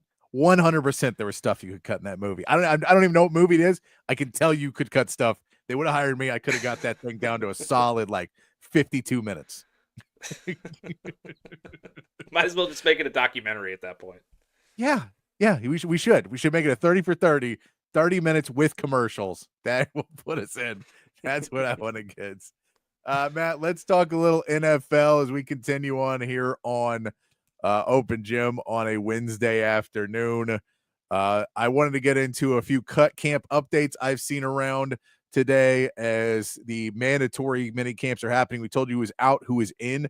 I did see that Micah Parsons participated in some drills today as well. So not only showing up, but actually doing some participation as well, trying to be that team leader. So for some of the people who are not necessarily the biggest Micah Parsons fan because he has his own podcast and everything else, and fall in the positive. I know, it doesn't necessarily mean a lot. People will be like, yeah, you're getting paid to do it, do your job. But just throwing it out there that he did participate in drills today. But some of the pieces that we've seen coming out, of course, was always going to be in the news. The Browns quarterback room has been in the news a ton as the conversation goes into they don't really have a starter. Is it just Joe Flacco because Joe Flacco has been there for long enough? So we're just going to stay with Flacco, or is that the guy? Kenny Pickett is taking first team reps a lot because Joe Flacco doesn't really need the reps so much anymore. So Kenny Pickett's getting those. Shador is splitting second team reps and third team reps with Dylan Gabriel. but everyone's kind of watching it, basically saying, I don't think you have a starter. And that's where they're going. And then we're starting to see more and more about there may actually be a trade market for Kirk Cousins now, because it used to be that only the Browns were interested. And now there's reports that maybe the Saints could get interested because of their quarterback room, that the Saints could try and call up and talk to Kirk Cousins. The big problem with that is they would have to give up a pretty good amount, because they're going to need the Falcons to eat a lot of that salary. They can't take on the full salary because of all their salary cap hell. So they would have to try and find a way to, have them eat some of it and send him over. I think that would be the big piece that they're trying to figure out to bring over Kirk Cousins. But interesting pieces. Would you think that Kirk Cousins to New Orleans would at least make them somewhat more respectable of a team? I mean, anytime you get a quarterback that's better than Tyler Shuck, I think you're going to have a pretty good chance. I don't see any way that the Saints could actually pull this off, personally. I don't know that it's necessarily a good idea either. Just given the state of their franchise, if I'm the Saints, I'm not going to come out and say it, because you're not allowed to necessarily come out and say it. But if I'm the Saints, I hope that I go 0-17 next year. No, you hope you go 1-16. 1-16. You don't want to be in the record book. 1-16. You still have the worst record in the NFL, and you're not an 0-17 team. 1-16. Okay, we'll say 1-16 then. You want to have the number one pick next year. Yes. So that you can get your quarterback of the future, so that your second round pick is super high. All of your other picks are in good position. I don't know. I don't see how acquiring Kirk Cousins helps in that, that pursuit. So would it make the product in the field more watchable for them? Absolutely. Would they win more games? Probably. And I don't necessarily think that they really want to do that. The Cleveland thing, I mean, Joe Flacco's the starter. I don't see how there's any question about it. He's your week 1 starter. Yes. Is he going to be your starter by week 3? That's a completely different conversation. But in week 1, Joe Flacco's your starter. I think they're doing everything they can to make Shedeur Sanders earn that. So putting him splitting second and third team reps with Dylan Gabriel is fine. Eventually, they're going to want Shedeur to be the starter, and I would anticipate that he gets to start a couple games by the end of the season. But right now, Joe Flacco is the starter. I don't think there's really any question about it.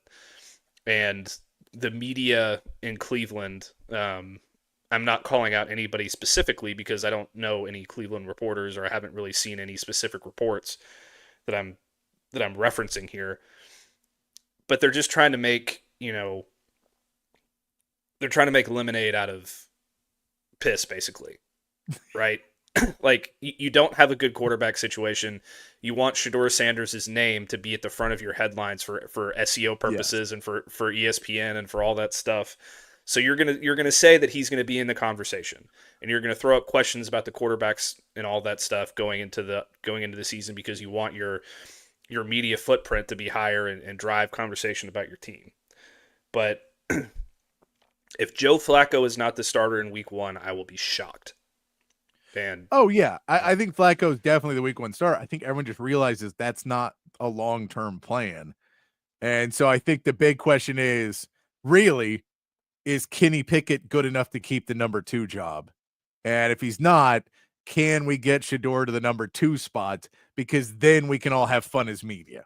I think that's really the conversation more than anything. I think within the Browns, the conversation is, how screwed are we? But I don't know if there's much more to it than that. We're also seeing that the Shamar Stewart situation is getting worse. And by getting worse, it's getting worse for the Bengals, because this is something that people were not really watching too much. And now it's across the league, which means every agent is more aware of it. Every player is more aware of it. And it is making the Bengals look like a place you really, really don't want to go. And for long term, not even just this season where it's hurting you to not have him at all these camps participating. Well, he's there, but he's not participating. I think that there's a piece of it where that it's a long-term negative effect on your team. I mean, we're stating that the Cowboys, again, Ezeroku, their second-round pick, has not signed either. So I don't know what his holdup is of if there's language in his contract. He's not a first-round pick. He's a second-round pick. But he has not signed his contract either, but he is participating. Some of the guys who are participating. The big difference is Shamar Stewart is a first-round pick, and there's language in his contract that basically everyone's like, you lost the battle. They caught you. They found you out. You got to go back and figure out what to do now because you can't keep pushing this. And Cincinnati's not backing down. And it does not a good look, especially with the Trey Hendrickson thing going on. Yeah, I mean, they're just –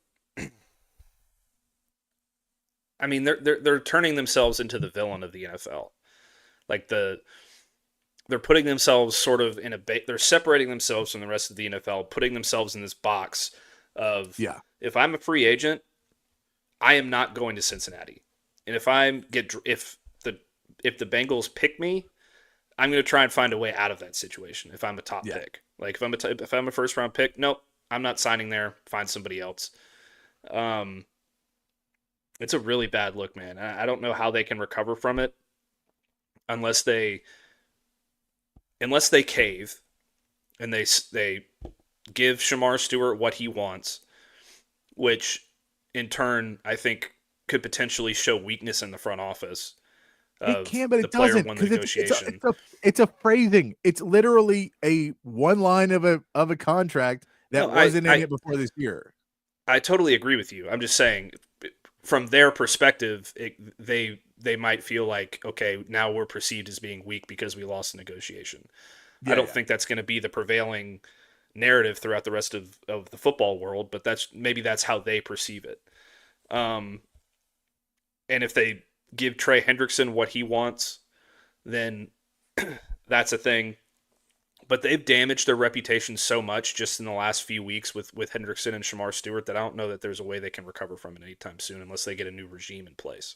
Yeah. No, I'm with you there. Another piece we saw, thoughts are with Noah Brown right now. Noah Brown was carted off the field at Washington's practice. You never like to see that, and we've made fun of Noah Brown enough of everyone in the media here because, he's a Cowboy and then he was a Texan. It never quite lived up to full expectations. But with this team, having Terry McLaurin be a holdout, he's playing some more snaps. He hits the ground hard and was carted off the field. So you're hoping that he is going to be able to come back and play, but not great news out of Washington on that one. And then over in Houston, the reports are the offensive line is playing better on day 2 than they were on day 1. I don't know how to take that. I don't know how to take that, though, because it could be this offensive line was facing the wrong way day 1, and now they've turned around. Or is it, okay, this offensive line is starting to, maybe they're not going to be the worst, but the report was they look better day 2 than day 1. So I think it's going to be a long battle for this offensive line to get where they need to be and get everybody sorted out before the beginning of the season. Yeah, I mean, you like to hear positive news, right? Yeah. Like that's a good thing. I don't really know how much you can take from this. I feel like everybody in day 2 of camp should play better than they did in day 1 of camp because you're kind of starting to get back in the groove of things. Yeah. I won't really buy into any reports one way or the other until we get to training camp and we start to hear reports of how these guys are really starting to come together and really how they hold up in the preseason, or the beginning of next season even. It's really going to be hard to gauge because for the most part, a lot of these reports coming out of camps are going to be kind of the same across the NFL of, oh, this guy looks great. These guys look great together. This guy looks like a surefire starter. This guy looks like he's going to be a future star. And then you get to the regular season, it's like, oh, no, that's not the case. This guy sucks, or this position group is terrible, or whatever the case. So we'll see how it goes. It's going to be a major project for them one way or the other because they have so many different pieces now that they're trying to integrate into this thing. And it's the pieces that are returning were not exactly great last year. So we'll see how it goes. And then my favorite tidbit I heard, which isn't really, but it was that the coaches for Tennessee were talking about Cam Ward. They were really impressed that Cam Ward was able to talk trash to the defense while getting the play calls in and still remember all the play calls so he could listen while also talking trash. They thought that was they were like, hey, do you need us to wait until you're done yapping to the defense before we call in the play? He goes, no, I'm fine. You can just tell me and I'm able to talk and listen at the same time. So a skill, it's one of those things when you hear it and like, if you ever heard what they're saying in the headset and how long these play calls can actually be, it's impressive in the sense of like just looking at everything a quarterback has to go through and do in a game. It's really impressive that I wouldn't be able to do anything else. This would be my constantly as a quarterback. Wait, hold on. What? Wait, what? Oh, hold on. Wait. That would be me as a quarterback constantly. So whenever you hear these things, I don't know how rare that is. I don't know if 50 quarterbacks in the NFL can do that or 5. But it's just a fun little tidbit that you could tell the coach was at least like, all right, this guy can take play calls while he's talking, and I can't do that. Yeah, I mean, it's kind of a cool thing. I think that for people to fully understand and grasp the concept of what we're talking about here, we should go find the clip of Peyton Manning reading, like just reciting a play call to a reporter. He had this like one-on-one interview, and he had this long play call. Like that's what it is these days. Maybe they've simplified it a little bit in today's game. I haven't really heard it. I don't know what the Titans are doing specifically, but if it's anything like I've seen in the past, then that is a very impressive thing to be able to do, because there's a lot going on in those play calls, because it's not just, you're not just saying, all right, guys, we're going to run up in behind the right guard here on a zone, on a zone run or whatever. It's you're when you're doing a play call, you're telling every single person on the roster or on the offense what they're doing on that specific play. Like each receiver is running a specific route, each running back is doing this, all these different things. So it's very complicated. So the fact that he can do that and multitask, I am not a multitasker. No, like I the only thing I can multitask is watching a football game and writing at the same time. Outside of that, like if I'm sitting here watching TV and my girlfriend is talking to me, I don't hear a word that she says. No, yeah. That's the thing is I can kind of multitask, but it has to be, I have to set up the multitasking in a way that I'm using one of them as a distraction to pay attention to the other. So I can do two things at once, but it's like, it has to be set up a certain way. And if anything steps into the balance of that, it throws everything off. Because then it's like, oh, no, I was focusing on two different things. But what's weird is in playing basketball, you're focused on like 6 different things at once. But because it's crazy, you can kind of do it in a moment. And then, yeah, as you get older, it just comes down to, oh, I'm sorry. I looked a different direction while you were talking. So not a thing you said. Not one word I can remember now because I looked one other direction for a second. Let me see if I pulled the right thing out. If this is the right clip of Peyton Manning trying to call a play. Kyle Shanahan, call a play. Give me something. Hurry, give me something. All right, here we go. Left half. Jimmy G, let's play 57. Play 57. 57. All right, here we go, boys. Let's go explode, gun, rubber right, flip, zebra, scat left, wide drag, X hook, F trail, can, 52 sprint jaw easy. On two, ready, break. The reason it's on the wristband because that is. Yeah, I mean, that's not the one that I had in my head, but that's an extremely good example of what we're trying to talk about. I mean, I have no idea what he just said.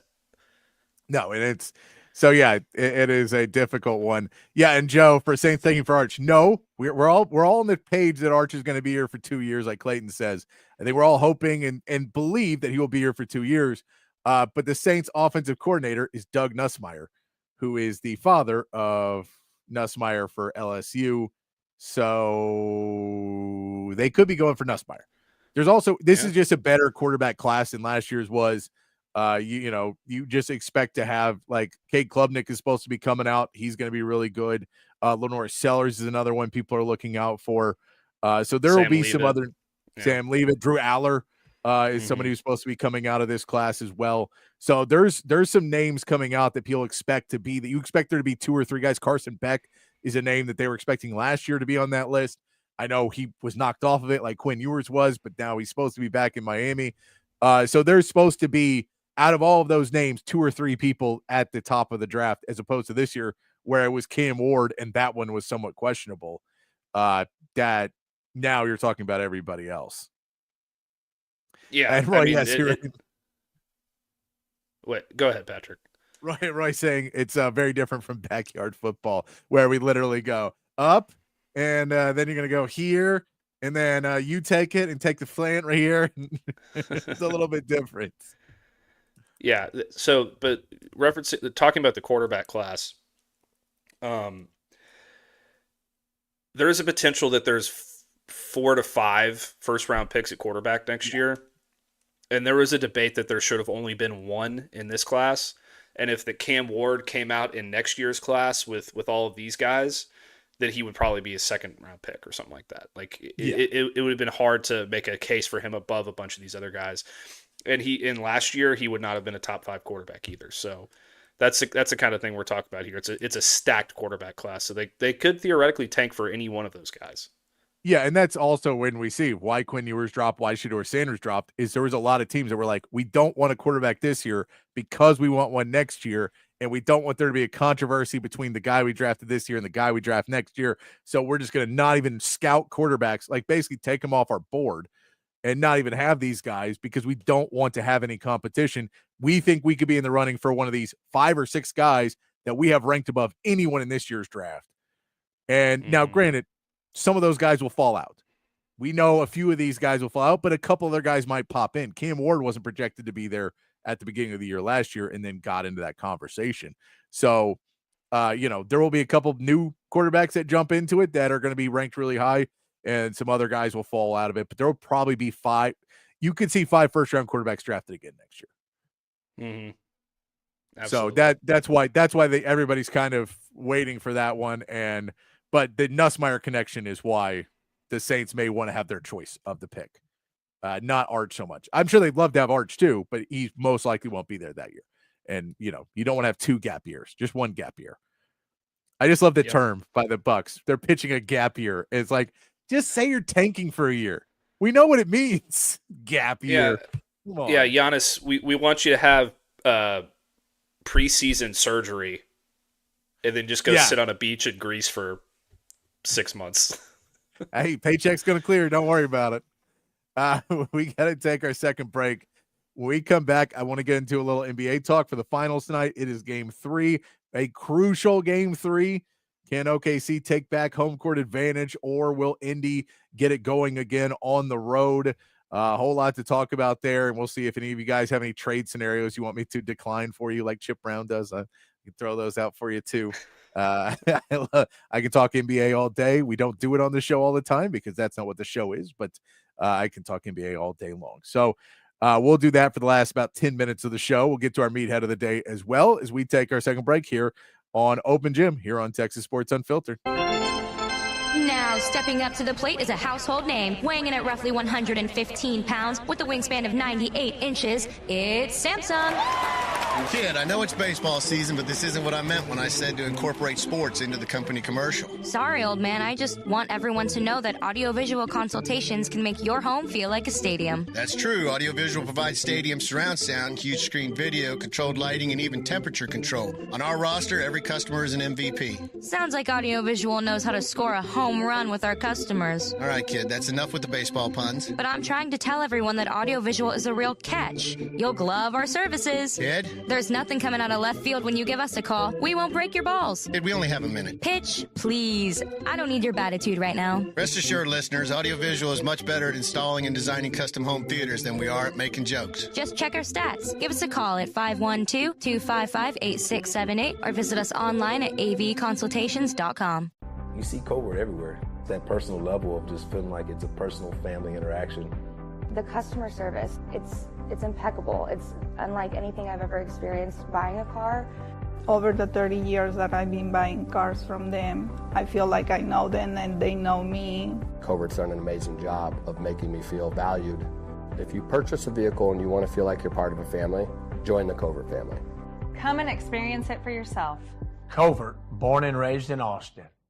BK here for OLIPOP. Man, this stuff is the game changer of all game changers. Their slogan is a new kind of soda, and that's exactly what it is. You get that same great soda taste, but OLIPOP is actually good for you. Inside of every can, a blend of 7 unique botanicals, plant fibers, and prebiotics. You're getting 9 grams of fiber in every can, only 2 to 5 grams of sugar, and man, the flavor is absolutely there. Classic soda flavors like cola, root beer, lemon lime, and Dr. Goodwin. That's their version of a Dr. Pepper, and some other great flavors as well. The grape, the cream soda, the cherry cola. It's all fantastic. I'm telling y'all, OLIPOP tastes just like the soda you grew up sipping, but with the added benefits of microbiome and digestive health support as well. Pick up OLIPOP at H-E-B, Target, Walmart, Whole Foods, and Costco all throughout the Austin area and the state of Texas. And head over to drinkolipop.com. Use the promo code Texas20 for a discount on your first purchase. It's OLIPOP, a new kind of soda.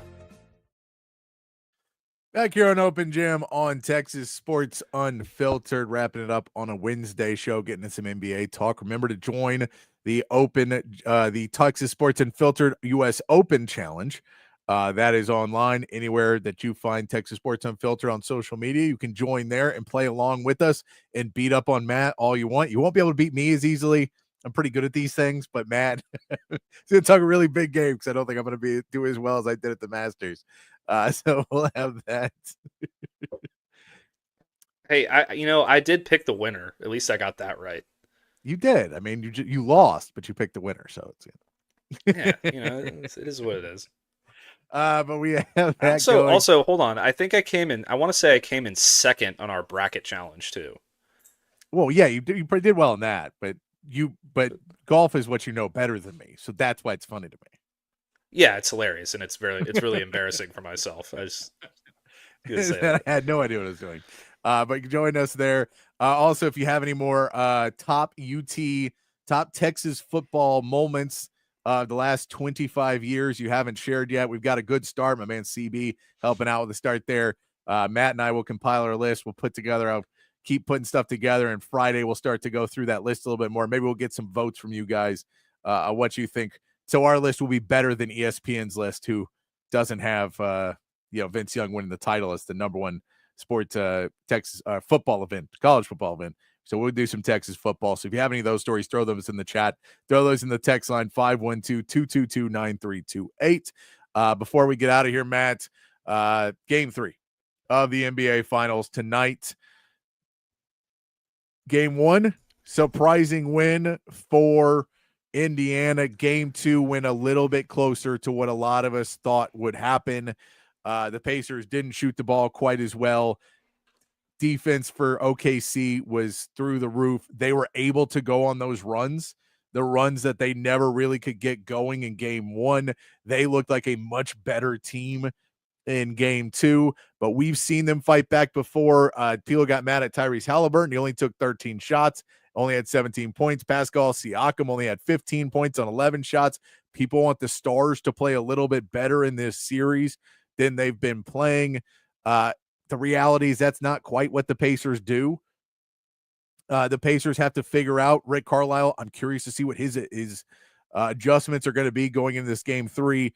It is a 5.5 point favor for OKC right now. But what do you feel going into game 3? How are you feeling about this series in this game? This kind of feels like every other Oklahoma City series has felt so far to me. Like, they come out, they drop a game, and then they come out and they really take care of business in game 2. And then maybe things get tighter going a little bit, further into the series. I expect Tyrese Halliburton to play a bigger role in this game and take more than 13 shots. I expect Pascal Siakam to take more than 11 shots. And I think Rick Carlisle is going to have a plan to kind of get them back into the flow of things. It's going to be a really difficult, challenge for them because OKC is just, in my opinion, and this isn't like some sort of hot take. I think it's pretty well established. Oklahoma City has been the best team in basketball all year long. They've played the best basketball and the most consistent basketball all year long, even though it's not the most exciting brand. They have been winning games and winning games and winning games. and they almost seem like an unstoppable force at this point. So Indiana needs to find a way to find some cracks in that defense and find some ways to slow down SGA and all the weapons that they have. It's going to be really difficult. If any coach can figure out a way to do it, I think it's Rick Carlisle. But it's going to take some heroic efforts from Tyrese Halliburton and a really, really good effort for Pascal Siakam. But I mean, for Indiana to win this game and potentially win this series, Tyrese Halliburton has to be the best player on the floor. Yeah, and he needs to do it in the first half. That's really one of the pieces. You can't let OKC get 20 points ahead of you. You have to stay in these games, and that was the problem, is you let them get so far ahead by halftime, and then they can make that little run in the third and the game's over. Because then by the time you're going into the third quarter, it's a 20-point game or it's a 15-point game, and you're trying to – so then that fourth quarter doesn't really matter the same. And I know they've made big comebacks, but they just weren't really there. Now, on the flip side for that, I don't think Caruso shoots 50% from three in this game and gets 20 points. I don't think Wiggins goes 5 for 8 from three in this game for OKC either. So I think that the shooting transfers back a little bit better to the Pacers in this game. But yeah, you just can't let yourself get out of it in the first half. And that's what the Pacers have done really well in a lot of these series, is stay within striking distance. And something OKC has done well all season is push away from striking distance. So there's two strengths of these teams. I think Indy has a better chance of sticking with it, but you're really watching this into the first half, and it is, if you're under 15 at halftime, Indy's still in the game. If you're over 15 at halftime, it feels like this is going to be too much, and OKC's got what they want in the first half. Pacers can come back, but that's just a big, big lead. So I think that Indy has a shot in this game, but it's going to come into, does Tyrese Halliburton respond in the first half? Can him and Pascal Siakam be aggressive in the first half, as opposed to kind of going with the flow of the game, making some shots, but maybe not playing full throttle? You have to feel a little bit more into it, and then watching whatever Rick Carlisle comes up with to get these guys ready for the game. He's been a master so far in this playoffs. And I'm really curious to see what he does at home. Also a note at home, where this team has not necessarily been the most effective team shooting the ball. They've done a little bit better closer to the end of this Knicks series, but I'm not sure about it. I'm curious to see what happens. Yeah, I mean, you kind of hit the nail on the head. Weather the early storm, get your star players going early, find a way to slow down SGA and all those weapons for OKC, and just keep yourself in the game going into the third quarter and the fourth quarter. If they can do that, I think they have a chance to win, but that's still going to be asking a lot, because Oklahoma City's just a machine. Chan, I appreciate it. Last 25 years, Texas plays. Maybe I didn't specify that, but I appreciate you throwing that in. Stoney Clark, I believe, was before the last 25 years. So we're doing best Texas plays in the last 25 years since the year 2000. Let's get to our meathead of the day real quick. This is the meathead of the day is who this guy is talking about. Hears from fans whether they have a financial benefit or anything in their outcome. That's why I had to get rid of my Venmo, because I was either getting paid by people or people were requesting me a bunch of money when I didn't win. It wasn't a good feeling. But no, I don't pay attention to the favorite stuff or anything like that. I mean, starting Thursday morning, we're at even par, and it's up to me to go out there and play against a golf course and see what I can do. I just wanted to follow up on that Venmo account you've closed. What's the most someone would send you as a thank you? What's the most anybody?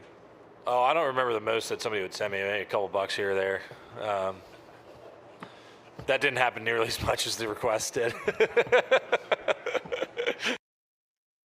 There it is. The meathead of the day. People sending athletes requests after losing bets. People need to find a new hobby, man. Like like, get a life. There's all this stuff out there, and like, it probably happens in every sport, but it also happens in college a lot. Like, these you place a bet on, Quinn Ewers to throw for 300 yards against whoever, and if he doesn't hit it, then you're talking trash to him on social media. Like, these people who are making bets and then, taking it out on the players for not being able to accomplish the goal. Like, get a life. Like, the fact that this guy has to close his Venmo account because he's getting harassed on Venmo. Yeah. Like, that's psycho ex-girlfriend type stuff. No, it is. And here's the deal, guys. This is the rule. I love sports gambling too. I've never made a Venmo request on anybody. I've never gone on social media to yell at anybody for playing badly.